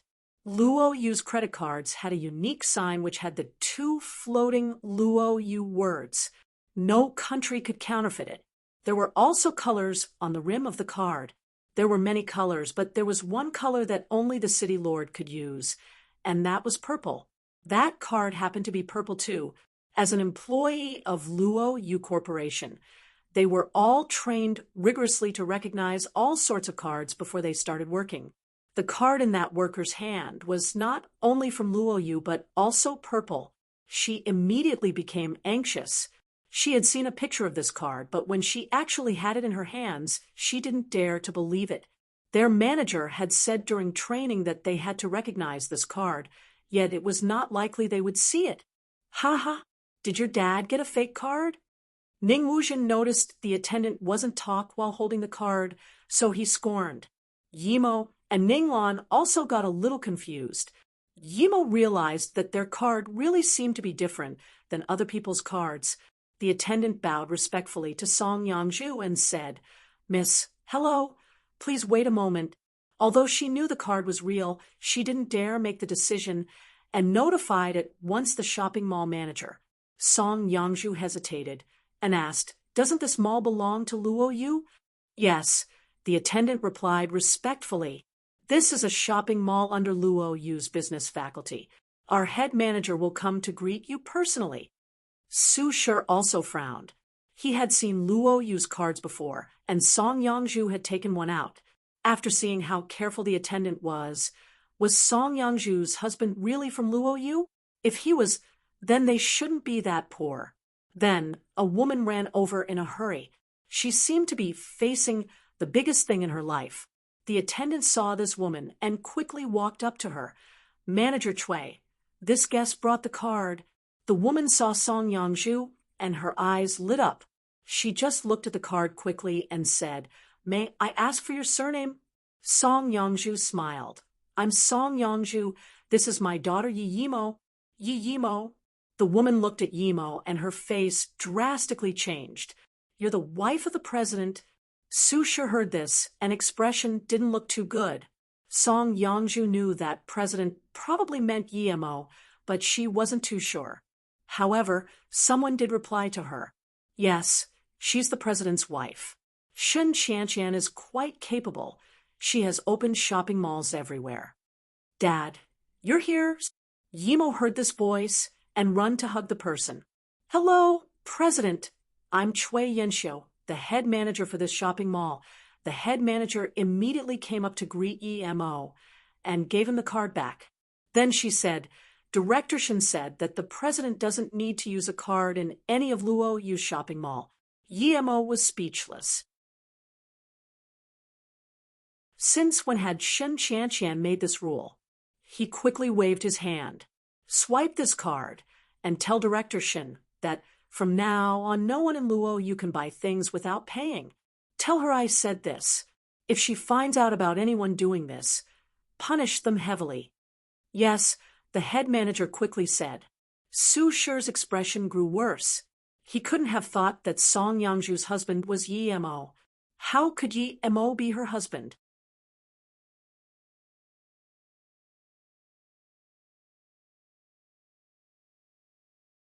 Chapter 798. Guessed right indeed. Chapter 798. Guessed right indeed. Instructor Yi, I really didn't expect to be able to see you here. Su sure wished he could kill Yi Mo. However, he knew that even if he had been at half-step great heaven, he would still be no match for Yi Mo. Su sure had thought that there was almost no one who could stop him from marrying a woman. Even if there were, it would be a few qianbei of the hidden sections. But they wouldn't do such a thing. However, there was one more person to whom he didn't dare do anything, and that person was Yi Mo. Yet he was this unlucky, he liked Yi Mo's woman. He knew that if he didn't want to die, he had better stop, because even there, Yi Mo could kill him without any pressure. Yi Mo didn't know that Su sure desired Song Yangju. He thought it was normal that they were talking since they had both been from the Heaven Squad after all. He could guess that Su sure was there to go to the Jioming Academy's meeting, but he didn't have a good impression of him at all. He waved his hand. "You can leave. You have no business here." "Yes." Su sure's face was green with anger. Yi Mo had treated him like one would blow a fly away, but he didn't dare do anything at all. "Dad, why did that Ani say you didn't need to pay? Is this shopping mall yours? Why did Mom never tell me?" Yi Mo asked. Yi Mo smiled. "This shopping mall is connected to me, but it's not mine. As for free things, if I start this, there will be people that follow it. In time, the Luo Yu shopping malls would be filled with parasites and bring corruption to other things." Yi Mo scanned the manager and said without concern, "If there are really parasites like that in Luo Yu, I wouldn't mind swatting them to death." The manager shook and said, "Yes, President. I will give your order to Director Shin." "Yi Mo, I feel your dad is right," Ning Lan said. Ning Wuzhen had wrongly estimated Yi Mo's identity, and thus didn't dare to talk. He couldn't help to notice Yi Mo closely, and then just realized she was a girl so pretty like he had never seen before. She didn't wear outstanding clothes, but her exquisite face and bright eyes made his heart beat quickly. He subconsciously looked at Yi Mo's mom, and his heart beat even faster. Song Yangju not only had that beauty, but also had the maturity. Ning Wuzhen had heard he had a really pretty Ani, who was once the prettiest girl in Beijing. What a pity! He hadn't seen her before, but he believed that Song Yangju's beauty was on par with that unseen Ani. Song Yangju was Yi Mo's mother, so he didn't need to think about it. However, Ning Zhenwu was now really interested in Yi Mo. Yi Mo's dad seemed to be a president and owned a shopping mall, but the Ning family owned more shopping malls. If he showed his family's wealth, perhaps Yi Mo's dad would look at him in different light and let his daughter get close to him. Thinking about this, Ning Zhenwu immediately said, "Actually, Ning Lan, do you know how long you can stay this time at Beijing?" Ning Lan didn't know why he asked this, but she said, "Of course, I will be staying there permanently. Moreover, my mother doesn't like moving around." Ning Wuzhen said in satisfaction, "You're wrong. Your dad probably won't be staying long in Beijing because my big uncle doesn't like your dad. This is why your dad doesn't have a share in the Ning family. If my dad hadn't requested it, your dad wouldn't even be able to go back to Beijing." Ning Zhenwu gloated. "My family has a medicinal factory in the U.S. and 2 shopping malls in Beijing. This is all because great-grandpa likes me the most. If I talk to my great-grandpa, perhaps he might give your family a company or something." Yi Mo suddenly looked at Ning Zhenwu and said, "You're from the Beijing's Ning family?" "Of course. My great-grandpa is Beijing's Ning Fuzhen." Ning Zhenwu saw that Yi Mo had finally noticed him and immediately said this. His face was full of pride when he spoke of his great-grandpa. Even the rich and the famous in Beijing were very respectful to his great-grandpa. He nodded. He had been planning to find Ning Fuzhen, and now he met someone from the Ning family. To him, the only one he had a good impression of from the Ning family was Ning Qingshue's dad, so he just nodded. Yimo, let's go buy our things, and then go. Song Yangzhu could tell Yimo's dislike to Ning Jinwu, and immediately said. After buying things, Ning Lan and Yimo separated. Ning Jinwu wanted to ask for Yimo's contact details, but Yimo didn't like a person who looked down on her dad, so she ignored him. The first thing he did after bringing them home was test their spirit roots. The results didn't disappoint. Yimo Song Yangzhu was a duo element, metal and water spirit root. Yimo was the metal and lightning dual spirit root.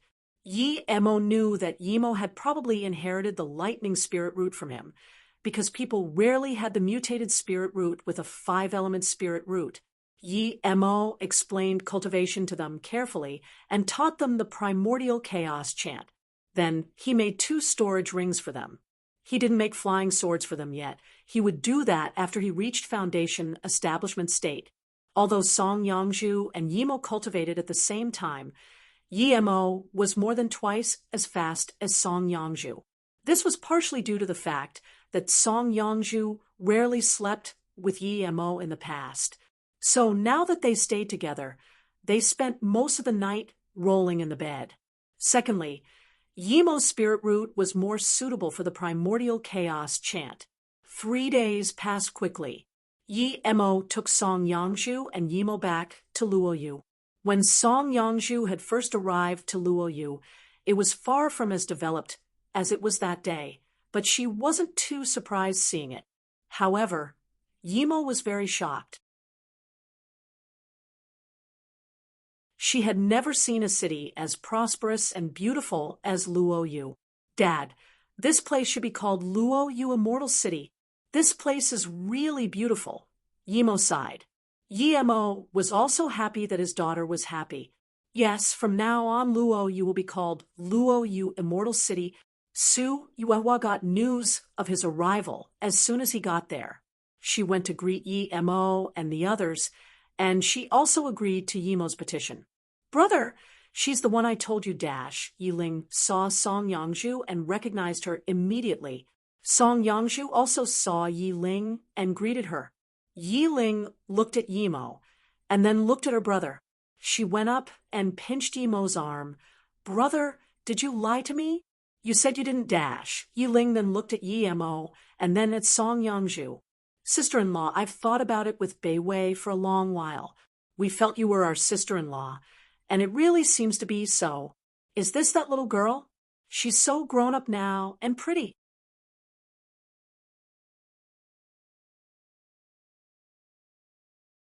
Chapter 799. Ning Family, Chapter 799. Ning family, after staying with Song Yangzhu and Yimo at Luoyu for 2 days, Yimo left Luoyu again. He was in no rush to go to Jiuming Academy, however. Zheng Jingxiao was injured, but with Yimo's Lotus Life Pill, he should be fine soon. Yimo first went to Beijing because he wanted to see Ning Fuzhen and visit Han Zixin. He hadn't been able to save Zhang Ju and Li Hu. Yimo felt very guilty about it, but he had tried his best, and he had almost lost his life on that island too. Yimo went straight to the Ning family mansion first. 2 guards stopped Yimo, asking who he was when noises came from the inside. Ning Yang, weren't you going to Luoyu? Why did you come back to Beijing? Oh, they didn't want you in. The Ning family isn't some place you can come and go as you please. A middle-aged man was pushing another person as he spoke coldly. What right do you have to push my dad? He just came to visit great-grandpa. What's that got to do with you? Do you think we would want to come back to this trash place? A girl's voice sounded, and she was going to pull the man who was pushed. You dare call the Ning family mansion a trash place? You're asking to die. A crisp voice sounded, and a young girl was going to slap the other girl. The dad wanted to stop the girl, but he was also being held back, so he could only watch as his daughter was about to get slapped. Yimo sneered and walked up, grabbing the girl's wrist. easily throwing her far away. Yi Mo didn't use much force, so the girl only stumbled a few times and stood up. Yi Mo had recognized that the girl who was about to get slapped was Yi Mo's classmate, Ning Lan. He wasn't going to let Yi Mo's friend get slapped. "Uncle, it's you. What are you doing here? Is Yi Mo here too?" Ning Lan called out in joy. "Who are you? How dare you come here?" That young girl stood up and raged at Yi Mo. Then she roared at the guards, "Are you dead people? Why did you let anyone come inside the mansion? Hurry up and capture him." "Wait." The man who was holding Ning Lan's dad back suddenly let go of Ning Yang and spoke politely. "May I ask if you are Yi Mo?" Yi Mo replied coldly, "Yes, I'm Yi Mo. You really are Yi Mo, City Lord Yi." The middle-aged man's voice became shaky. His tone and manners immediately became careful and reverent, as though it was a god standing before him. "You're Yi Mo? Is Qingxue fine? I'm Ning Yang." Ning Lan's dad walked up in excitement. "Ning Yang?" Yi Mo seemed to have heard Qingxue mention this name. "Qingxue went out on holiday, and she's fine." "Aren't you? I'm Qingxue's cousin." Yi Mo immediately remembered. When Ning Qingxue was betrayed by her family and sold to the Song family, it was Ning Yang who told her about it and helped her escape.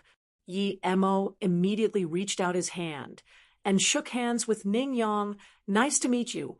Thank you for what you did." Ning Yang immediately felt happy. It was a matter of huge excitement for him that someone like Yi Mo remembered what he had done. The middle-aged man who had been pushing Ning Yang now carefully walked up to Yi Mo and said, "I'm Ning Yang's cousin, Ning Shi, Qingxue's elder cousin. It's an honor that City Lord Yi has come to the Ning family." However, he didn't dare to shake hands with Yi Mo. He could tell by Yi Mo's attitude that he didn't really want to stay with him. Ning Zhenwu, who came out to watch the show, looked at Yi Mo in shock. He didn't think that even his great-uncle would be so respectful to this man. His great-uncle was the next in line for becoming the family leader, but what shook him even more was that his great-grandpa even came out with a very excited face. Yi Mo immediately recognized Ning Fuzhen. He wasn't young, but he could tell he looked like Ning Zhongfei. "Is this the glorious arrival of City Lord Yi?" Ning Fuzhen yelled in excitement from far away.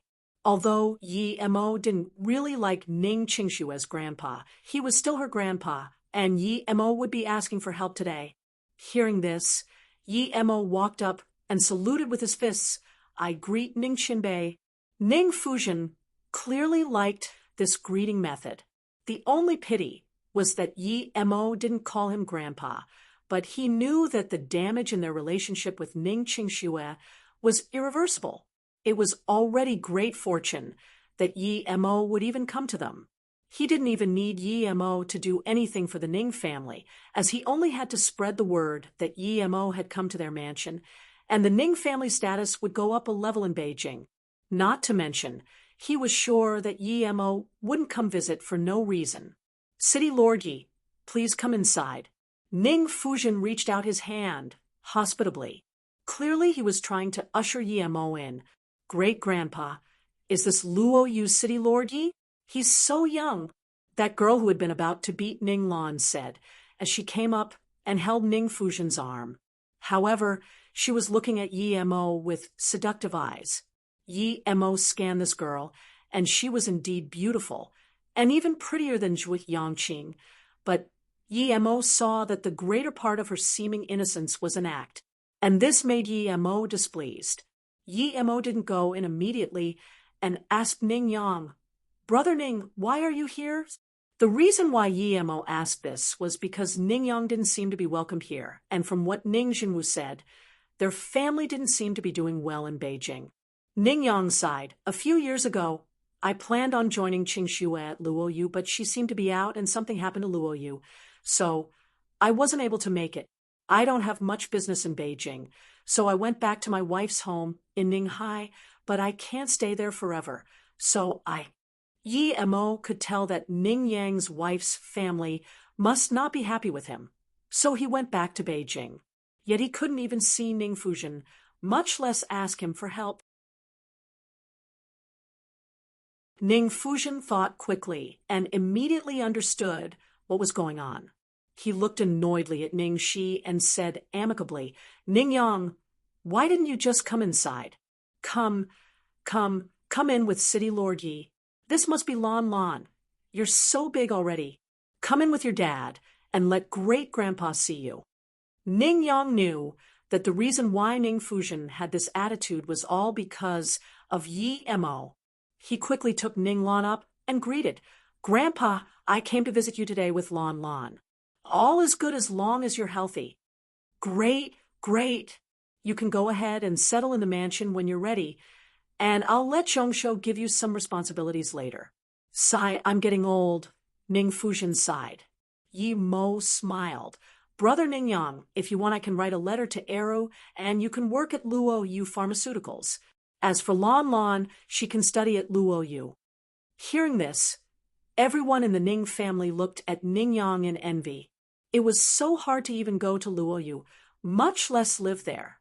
"Of course I'm willing," Ning Yang replied in excitement.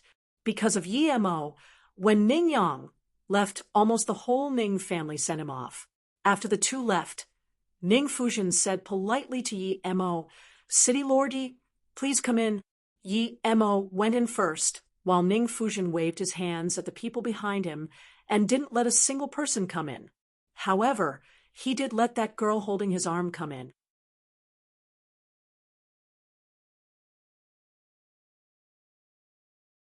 Chapter 800. Where are the fishtails? Chapter 800. Where are the fishtails? Ning Fuzhen took Yi Mo straight to his office and let that girl make 2 cups of tea. He kept on expressing his amazement at Luo Yu's development and beauty, but didn't mention Ning Zhongfei or Ning Qingxue. Yi Mo sneered. He knew that their relationship was very bad. Ning Fuzhen understood that too, and so he didn't use them as an icebreaker in their conversation. Ning Fuzhen had brought him to his office to get closer to him, and perhaps even to try to settle at Luo Yu. But Yi Mo had his bottom line. Even if it meant not taking the 2 fishtails, he couldn't possibly let Ning Fuzhen settle at Luo Yu. Other than those who had helped Qingxue, no one from the Ning family would be allowed to go. He didn't want Qingxue to feel discomfort in any way. Seeing Ning Fuzhen not bringing the topic to the main point, Yi Mo could only say, "Ning Qianbei, Wanbei came here to trouble Qianbei with something." Ning Fuzhen heard this and immediately brightened up. "City Lord Yi, tell me whatever you need. I will take care of it without hesitation, as long as it's within my capability." Yi Mo nodded. "In that case, I'll be straightforward. I heard you happened to buy 2 fishtail shards at an auction in Beijing once. Would you be able to show that to me?" "Fishtail shards?" Ning Fuzhen was dazed and thought for a while before remembering that there really had been such a thing. He had bought 2 fishtail shards from an auction 3 years ago. He felt they were extraordinary but not too expensive, so he bought them. But since he wasn't able to find anything special about them, he gave them to someone else. He didn't think Yi Mo would have come for that. Seeing Ning Fuzhen's face, Yi Mo got worried. Had he lost it already? Ning Fuzhen soon reacted and said with a bitter smile, "I had some plans in mind for the 2 shards, so they're not on me right now." Ning Fuzhen then said, "I was planning on giving the shards to a friend to make a set of fish pieces as Xuyen's wedding gift." Yi Mo was dazed at the words. Fishtail shards as a wedding gift? Was Ning Fuzhen's brain all right? That broken thing was clearly not suitable for a wedding gift. However, Ning Fuzhen had his ideas. He had long since regretted his conflict with Ning Qingxue and her father. He thought that if he could connect to Yi Mo somehow, his Ning family could move to Luo Yu and maybe even become the #1 family in Luo Yu. That would be much better than being a family on the decline in Beijing. Even now, already, most people respected the Ning family due to Ning Qingxue.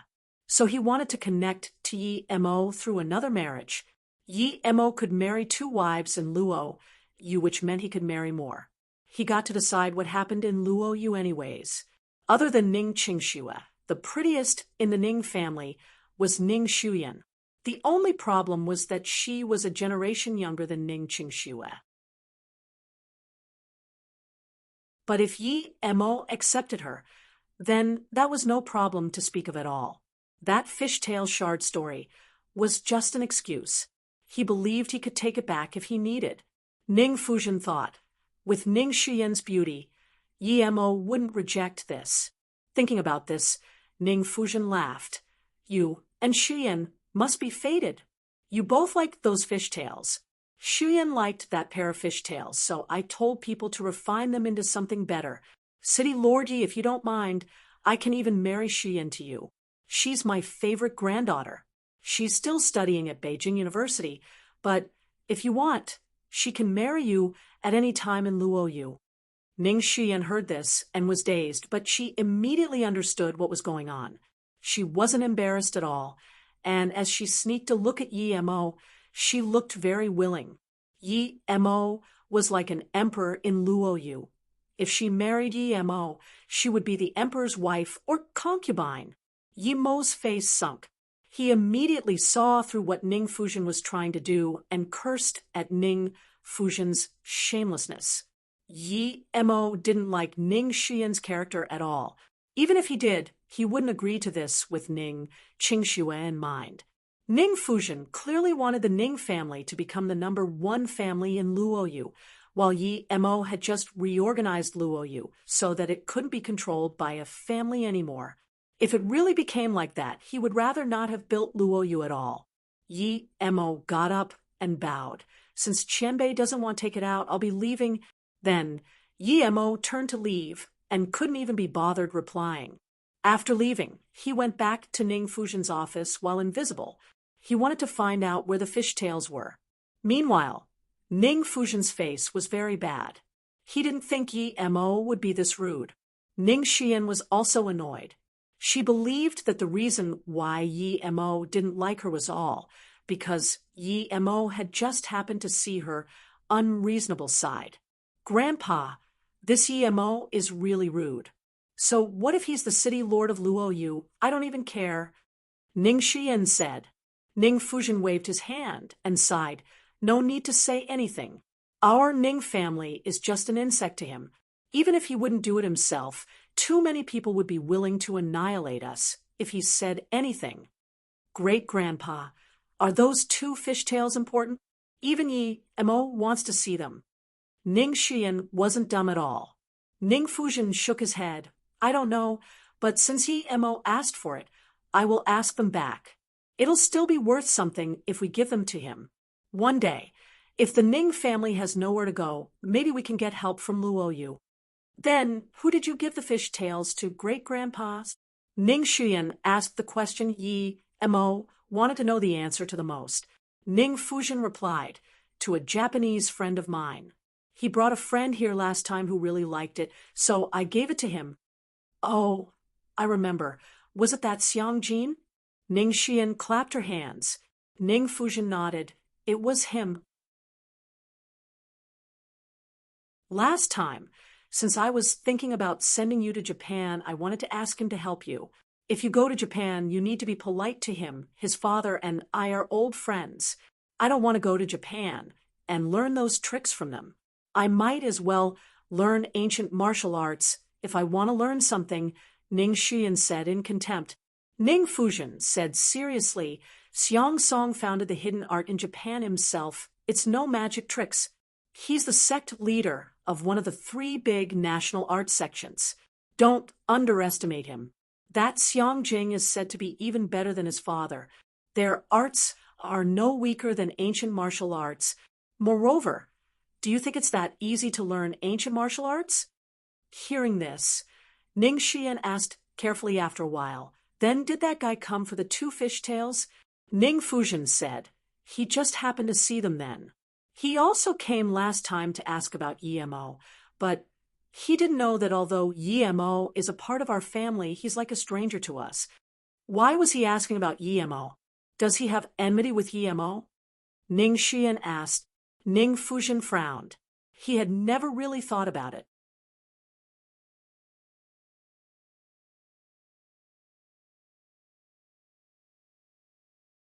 Chapter 801. Nye Shuang's Bar. Chapter 801. Nye Shuang's Bar. Leaving the Ning family mansion. Yi Mo now knew the whereabouts of the fishtails. Although he had never heard of that Xiang Ninja Dojo, he had to go there for the 2 fishtails. Yi Mo bought a big case and filled it up with USD. He was going to give this case to Ning Yang. To Yi Mo, it was like waste paper, but to Ning Yang it would mean the possibility to start his own business. Yi Mo sent his spirit sense out, and as he was nearly at the tertiary stage of stage 8, his spirit sense was near 22 kilometers. Hence, he immediately found where Ning Yang lived. He didn't think that being a part of the Ning family, he wouldn't even have a home in Beijing. He was staying at a hotel. Yi Mo arrived in front of Ning Yang's room, and as soon as he came to the door, he heard an argument going on inside.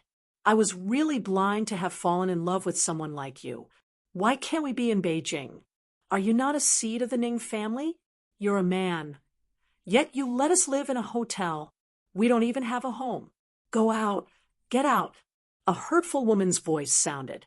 Chi-Chi, listen, we're leaving Beijing straight for Luoyu. We can settle there. Is Luoyu not better than Beijing? Ning Yang's voice was weak. He clearly felt that he was truly useless.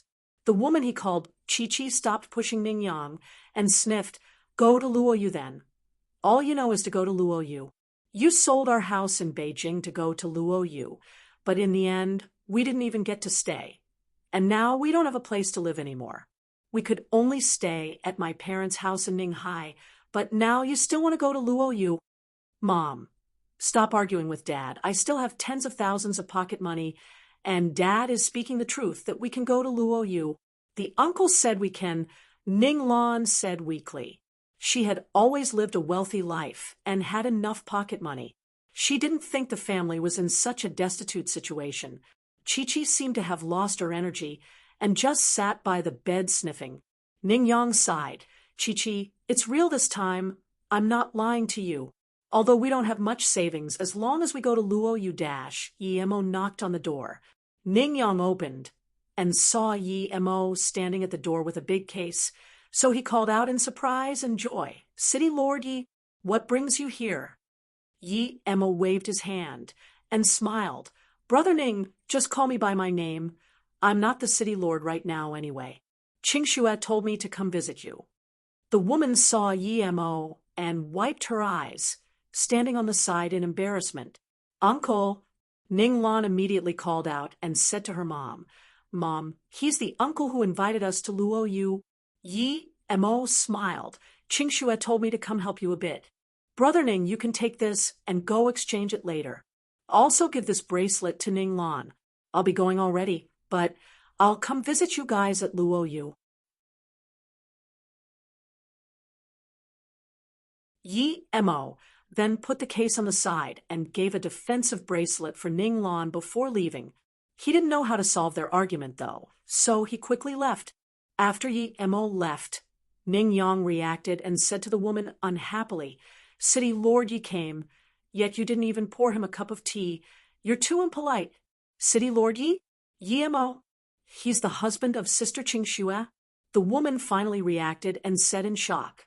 Ning Yang said grumpily, Of course it's him. Otherwise, who do you think can let us go settle in Luoyu with just a letter? Why didn't you say so earlier? The woman complained.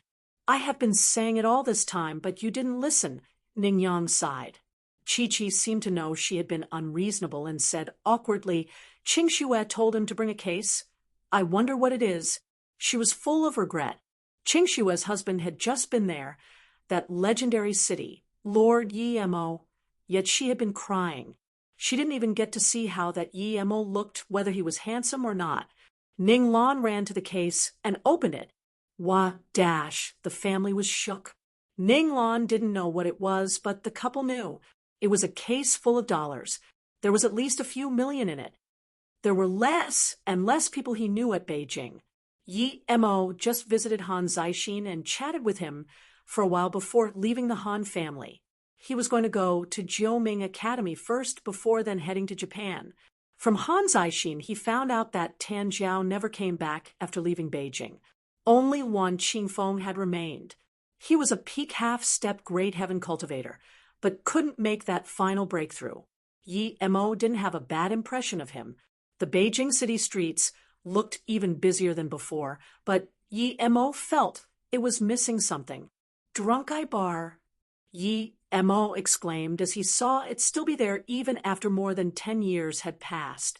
He remembered Nie Shuang. This was the first date he had with her. Of course, he had been there to warn her. Yi Mo subconsciously walked in and found that the layout was exactly the same as all those years ago. How could a bar that never changed earn money? Yi Mo subconsciously walked to the table he sat with Nie Shuang. But before he could sit down, a waiter stopped him. "Sorry, sir, this table is not open for seating. Please choose another table," the waiter said. This rule had existed for more than 10 years. The customer in front of him was probably new. "Why?" Yi Mo asked strangely. The waiter replied politely, "Our president made this rule. This is our president's special seat. It's not open to the public." Yi Mo was speechless. "Who is your president?" Yi Mo subconsciously asked. "The president's surname is Nie." The waiter smiled. "Nie?" Yi Mo thought of Nie Shuang. Was it her? That was impossible. Would she really open up a bar at Beijing? But Yi Mo thought it really might be possible. Thinking about this, Yi Mo asked, "Is your president Nie Shuang?" The waiter looked at Yi Mo strangely and confirmed, "Yes, that is right. It really was her? She had to be an established cultivator already. Why would she open a bar there? Well, I actually know her. Where has she been? I'd like to go see her." Yi Mo's spirit sense hadn't found Nie Shuang around. The waiter said, "Our president hasn't come for a long time, but if you want to see her, you can contact our store manager. Sir, you want to find Sister Shuang? Do you know her?" A busta-looking woman in her 30s heard the conversation and asked, "Yes, I know her. Where is she?" Yi Mo nodded. The woman studied Yi Mo and said, "She has left Beijing for 5 years already, but if you really know her, come with me." This woman was only above average looking, but she was quite sexy. When she walked, her ass shook in a special rhythm. Yi Mo, however, just glanced at it and looked away. The woman took Yi Mo to the office and studied Yi Mo for a while and said, "If you only know to stare at my ass, I really hope you're not the man Sister Shuang talked about." You're tuning in to the Mystic Fist YouTube channel. Don't forget to subscribe and join us on this journey to catch the most captivating stories.